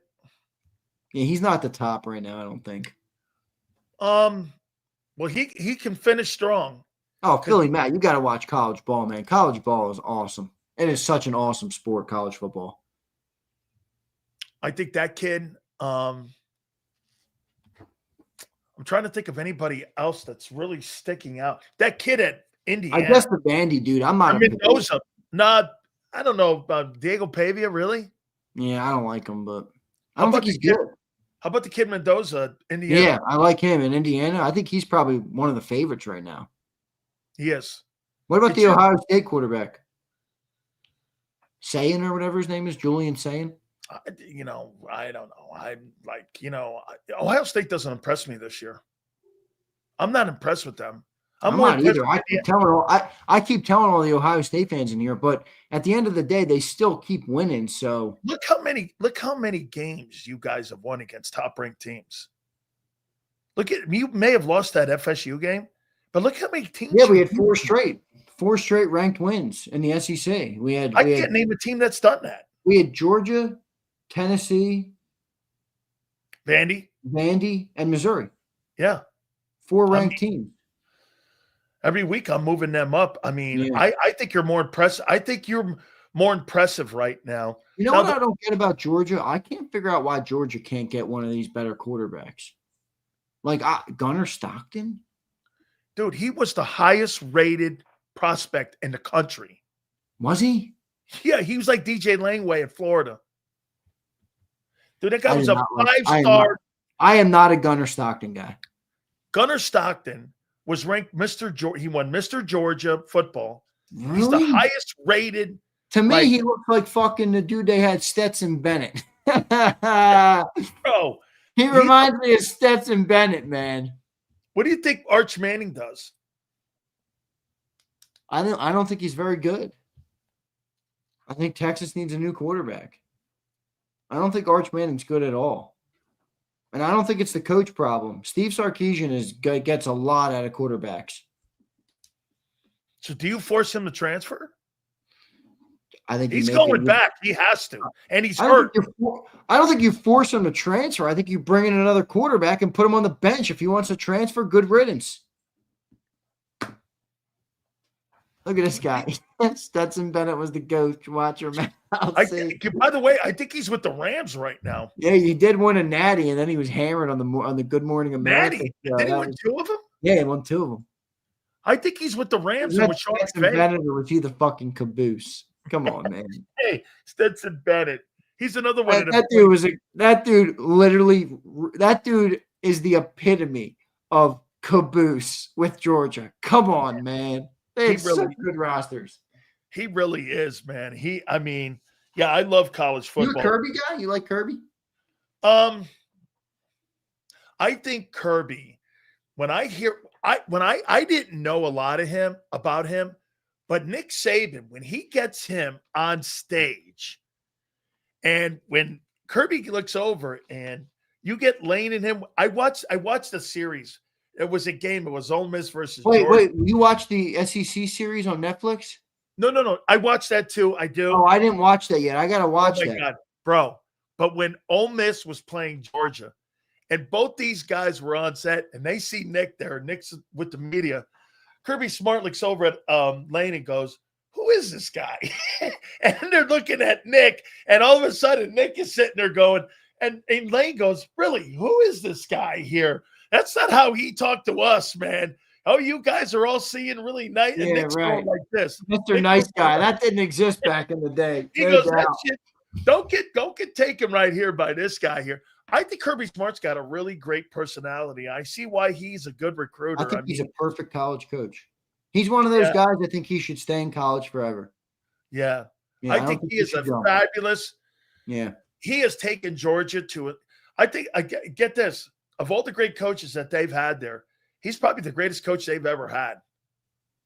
And that's Vince Dooley too.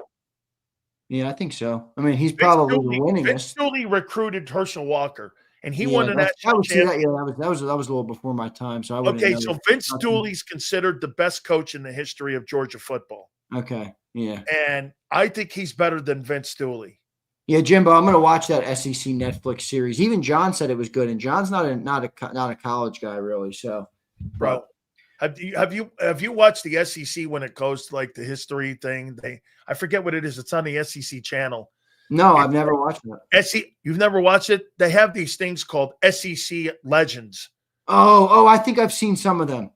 They had the They're Manning different family episodes on. different things. They had the Manning family. Yeah, I think I've seen. I haven't seen them all, but I think I've seen a couple of them.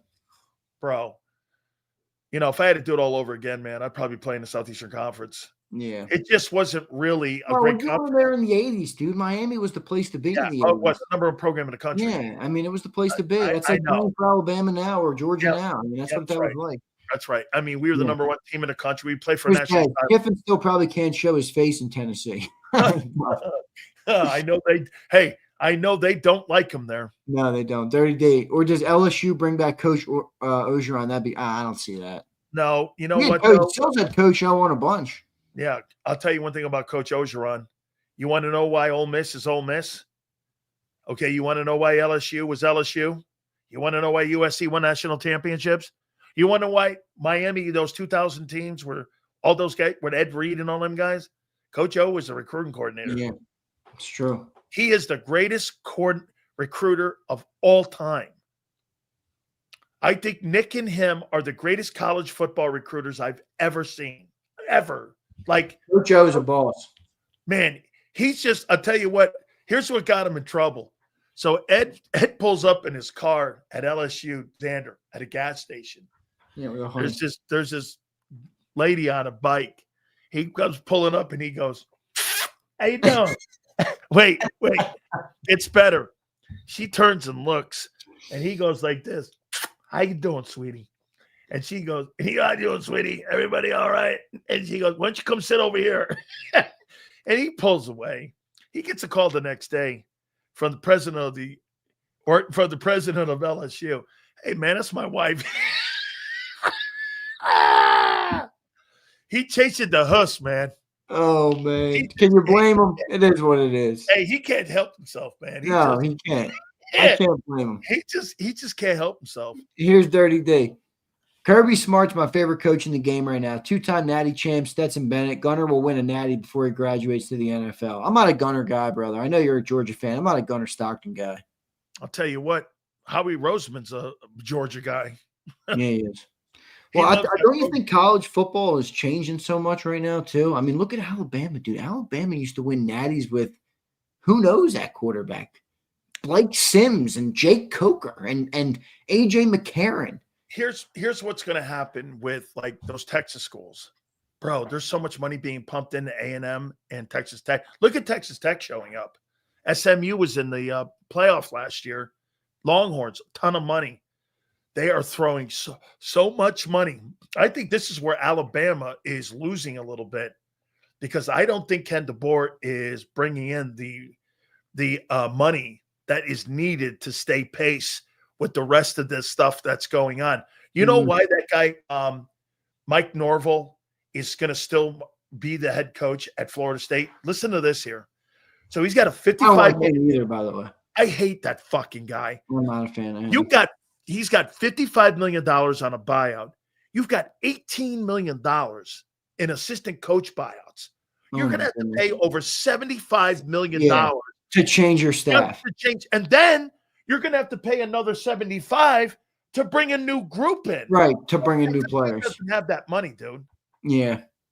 I don't know. Catch says money's ruining college. I just think it's changing it. I used to say the same thing.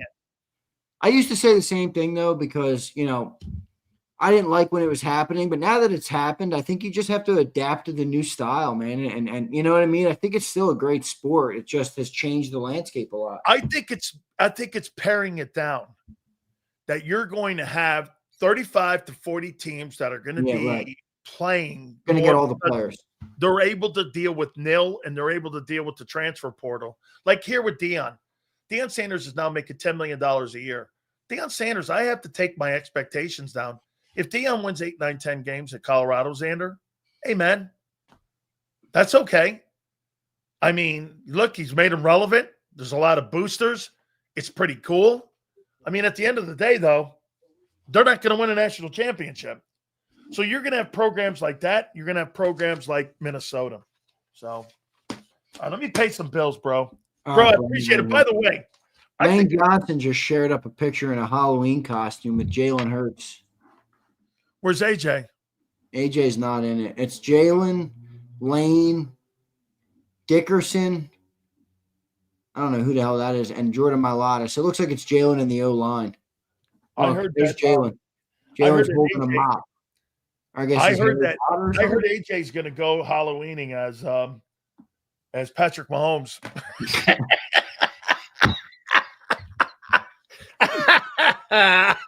Oh, man. Drake May.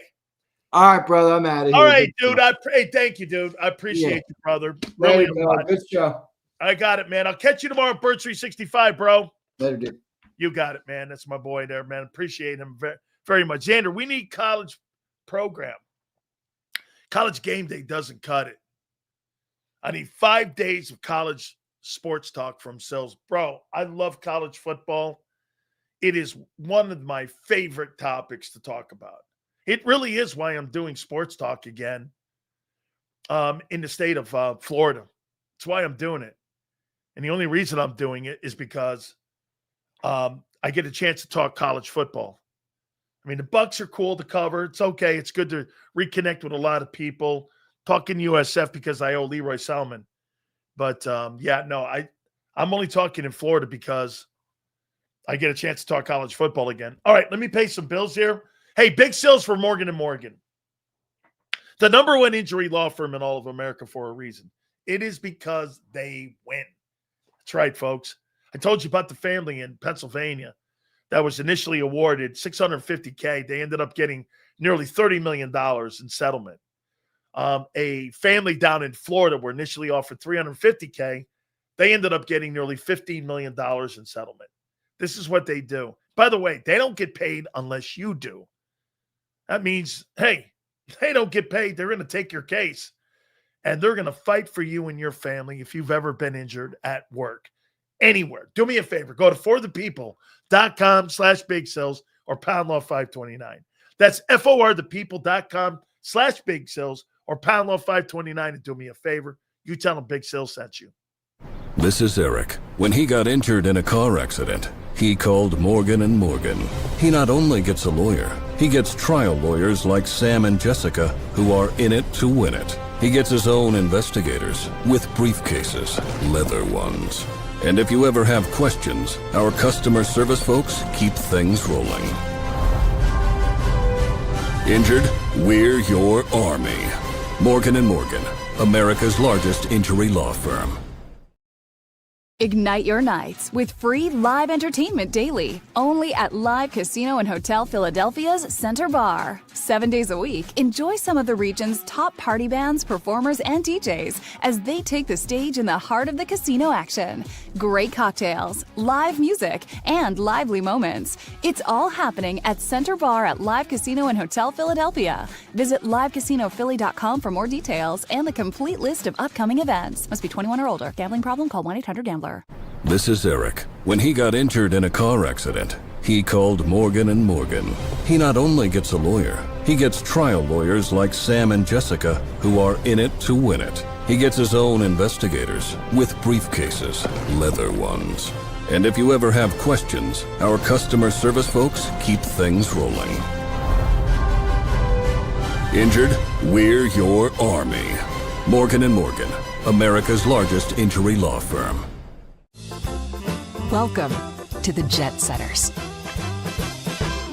and the High Rollers, to the Shot Takers and the Tastemakers. Welcome to the Viewfinders, the Thrill Seekers, and the Night Owls. Welcome to everything you could possibly want on one 5-mile island. Welcome to the Wildwoods. Book your stay today. In our hometown, we all look out for each other. We go the extra mile to lend a helping hand. Thank you. We step up to keep our communities going strong. And at Independence Blue Cross, we're here to keep you going strong. We've been deeply rooted in our communities for more than 85 years. And that connection to members has earned us our spot as the #1 health insurer in the region. So while you look out for your neighbors, know IBX is always looking out for you.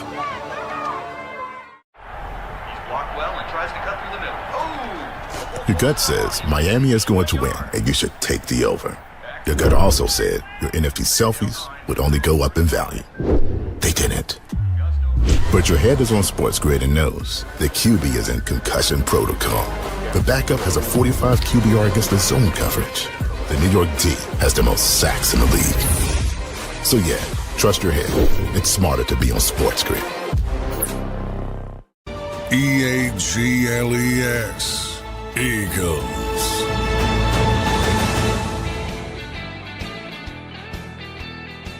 Big Sales National Football Show. Please hit the like button. You know, I'm out on Brian Daboll. This guy had a built-in excuse for, like, getting extended. If you're John Mara, the owner of the Giants, and you've watched this guy act on sidelines, I get on Nick Sirianni's ass for his unprofessionalism and how unprofessional he is. He's been way better. Since they put Big Dom on the sidelines, he's been way better. But, I mean, he's so unhinged. I mean, the whole thing with the Meadowlands when he went into the tent, the stuff on the sidelines, throwing the challenge flag, just because he wanted to make it a bigger deal that the refs messed up the call, you cost yourself. He's just not level-headed. I mean, I think the Giants have to make a move. Look, Brian Daboll may be a decent coordinator somewhere, but I'm not. I mean, at the New York Giants head coach, I'd rather have John Gruden around Jackson Dart. How about this? I don't know if you guys saw the, that quarterback thing he does when he's talking to the top prospects. John Gruden said, kid, you got to play a little bit safer. I don't like the way you throw your body out there like that. And he was candid with him. John Gruden coaching the New York Giants. Now, again, it's New York. It's liberal. I don't know how that would go over. You'd have every newspaper on the planet bringing these email things up, and they wouldn't want to put the best coach in the building there. John Gruden would be a good hire for the New York Giants. And that kid needs, just like I think Sean McDermott is a bad hire. Hey, listen, dude, Nick Sirianni is Tom Landry compared to Brian Daboll. Okay? That's a great comment. Hey, Sills, Josh Allen was a turnover machine. You're right. Joe Brady has kind of taken that away from him. That's a great test, man. You're right. That's a great comment. You're dead on with that. Yeah, no, you're right. He's a better quarterback today with Joe Brady. What about Gruden in college? His name has been floated out at that Florida job. His name has, I think if they make a head coaching decision down with the Miami Dolphins, I think you're probably looking at John Gruden getting a good call that could be the head football coach of the Miami Dolphins. Gruden's going to coach again. It's just going to be a matter of where. Yeah, Gruden Dolphins. I think that's where it sounds like it makes more sense. I've been talking to Armando Salguero from Outkick, and he thinks that that's probably going to be, the next place that you see John Gruden is land with the Miami Dolphins. Gruden to Florida, yeah, I'll tell you what, you'd get a lot of recruits to go there, that's for sure.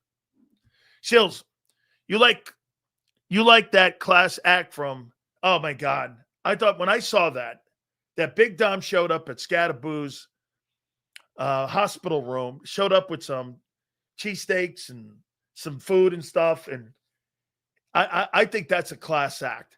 Anytime that you get a guy like that can I think that represented the Philadelphia Eagles. And I think really what was the coolest thing, I think the entire situation, what was even more that took me was that Eagle fans in the building, how they treated him. I got to tell you, folks, you don't have the greatest reputation when it comes to like ex-players. And ex-players were commenting to me and texting me, hey, did you see what the Philly fans did for the Scadaboo? First thing, I'm what this was Sunday, why it happened. I got Bernie Kosar texting me going, hey, is that the Philly fans cheering Scadaboo? And I was like, I think so. I thought that was phenomenal. I did. I thought that was just sensational. And then you hear that Big Dom goes in the room and gives him some cheesesteak, shows up. That's a class act. It's a class act.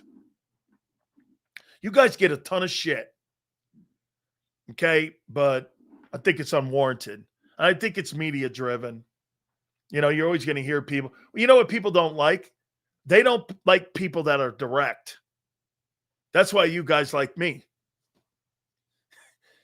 You guys say you don't like me, but you're here every day. I tell my aunt this all the time. Man, these guys, Xander knows it too. Man, these guys, they just talk so much. Yeah, but they're here every day. They didn't like me, they wouldn't be here every day. Okay? Hey, Sil's a little off topic here, but Kelly Green environment is just great. Dude, I loved it. It brought back some great memories and some great football players that you had.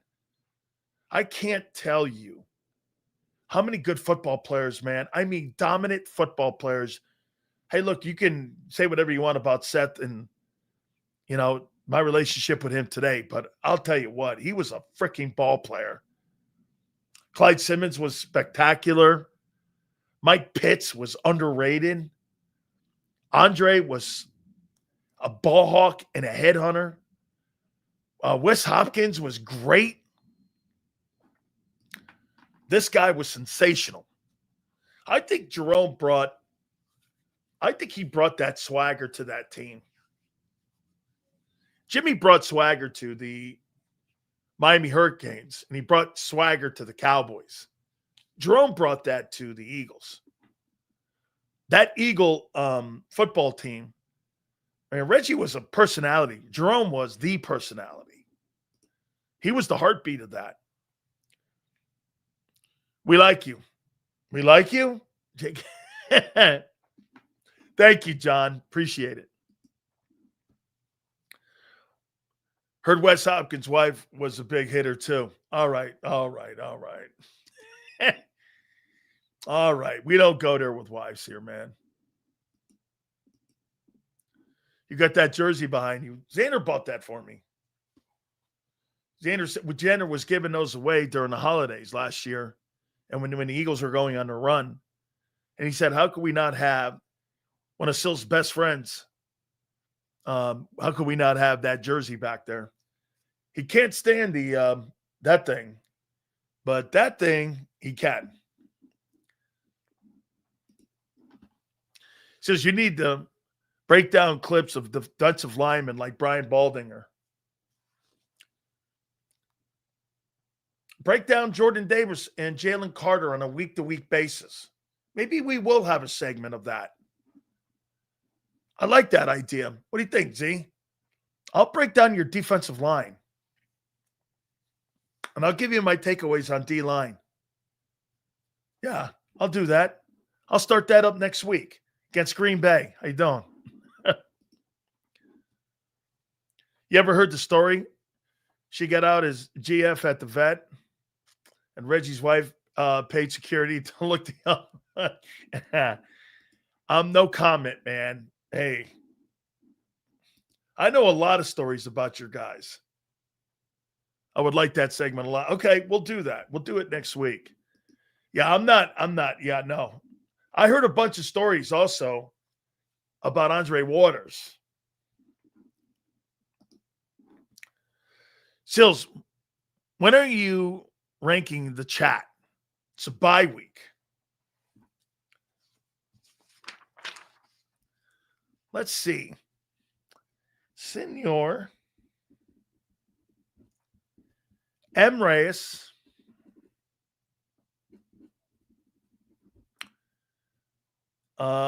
Denny. We got to do this at the start of the show. All present and accounted for. So I've been giving you guys top. I'm going to promote that on my social media. I'm going to promote that. Kimberly. Sue. Who's LJ? L. New Jersey Maniac. Okay. Who's Twiz? Oh, yeah. Abe. Twiz. All right. I think we'll do that Friday. Bob Brown. Flex. Yeah, I think Professor.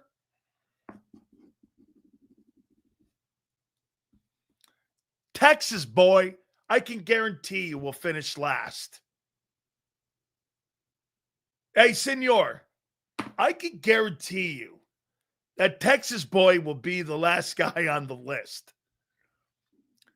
And hey, you know what? Maybe I'll open it up to voting on who the top 5 guy. Mikey, you're in there? Yeah, I'm gonna start promoting that on yes. Fitness. Thank you, bro. Appreciate it. Yeah. Hey. Maniac's going to be, he's going to have to be high on the list. Cosmo, you're going to be in there. I think he died. Hey, you think Denver killed him? Hey, you think Denver killed the guy? The Orange Crush killed him. Hey, what happened to Texas boy? Hey, Sills, I can only tell you. I think the Orange Crush killed his ass. Pumper? Yeah, this is going to be fun. Now, listen, the only problem I'm going to have here is that YouTube keeps changing these names. Xander's going to have to fucking help me with this. Okay. I mean, some people got me about a year and a half ago. We're not going there anymore. Seals Denver killed Mark for sure. Mark had 10-hour-long videos on Sunday. Dude, I'm watching that Denver team take that Cowboy team apart. That was not good. All right? That was not good. Yeah, Pump. See, the only reason, though, hey, senor, the only reason about Pump, though, man, he's a Keely Ringo guy. Where would Texas boy be hiding? Under his mom's skirt?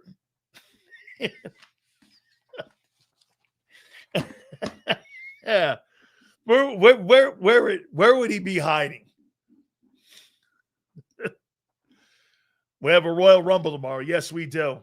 Hey, by the way, I got to tell you, I think I effed up Brian Baldinger. I think Baldinger goes, I'm booked. I thought he said booked. And he goes, hey, numbnuts. I said Thursday. And I'm like, ugh. We have Ray Didinger Thursday, too, by the way. That I can guarantee you. Yes. Ugh. I'd be triggered, too. Hey, I don't know if he's going to come on. Hey, Philly 500 is going to annihilate him.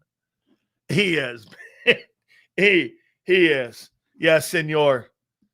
Between time zones and not reading super chats in my own Texas, you know where I'm at here. You know where I'm at. All good. Hey, absolutely, guys. You guys have been great. Hey, listen, I got to pay a couple more bills here. Morgan & Morgan, the #1 injury law firm in all of America, for a reason, my friends. They have 1,000 attorneys from coast to coast, making sure you and your family are protected and defended like no other law firm. It's a reason they're the #1 injury law firm in all of America. They win and they defend you. If you're ever hurt on the job, this will be the easiest decision you ever make. Do me a favor, please contact Morgan & Morgan at forthepeople.com/big sales or pound law 529. That's forthepeople.com/big sales or pound law 529, and do me a favor. You tell them Big Sales sent you.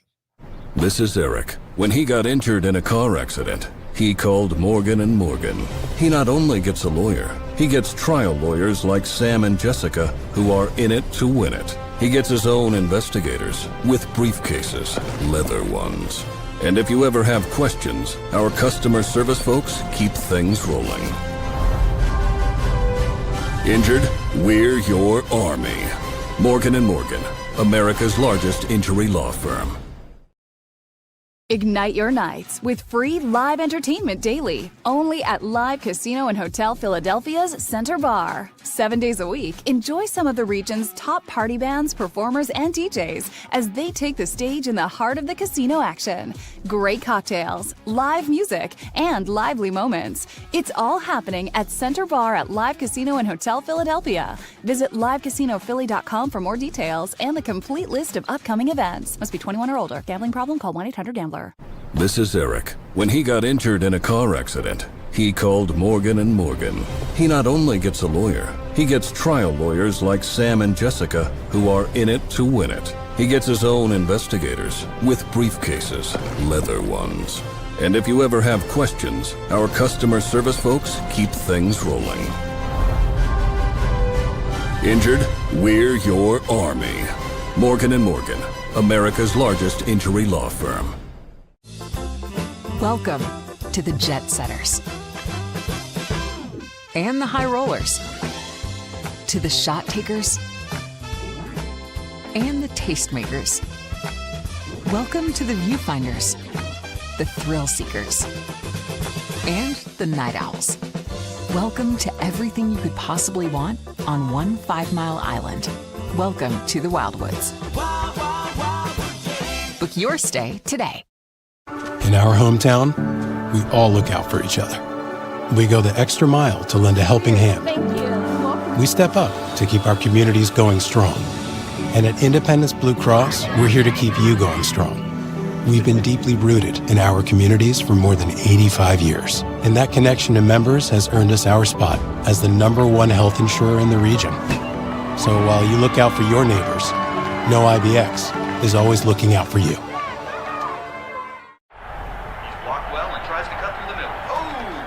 Your gut says Miami is going to win, and you should take the over. Your gut also said your NFT selfies would only go up in value. They didn't. But your head is on sports grid and knows the QB is in concussion protocol. The backup has a 45 QBR against the zone coverage.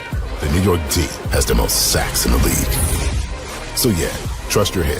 It's smarter to be on Sports Grid. EAGLES. Eagles.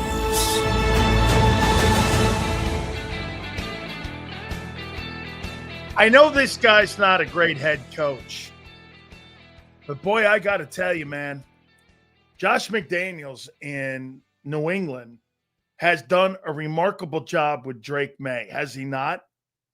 And if, look, I'm not saying he deserves another opportunity at being a head football coach, but boy, I mean, he's worked with Brady and now he's worked with Drake May. You think there's any coincidence of success? I don't know. I mean, he's some quarterback guy. He's just not a good head football coach. All right. Battle Royale tomorrow. Don't forget Ray Didinger. We're going to have Brian Baldinger. We apologize for today. We'll have him on Thursday. Got a full show lined up for you the rest of the week here, man, during the bye. We appreciate each and every single one of you. Big Z, thank you. Joe, thank you. 2 to 6 tomorrow, and we will catch you on the flip side.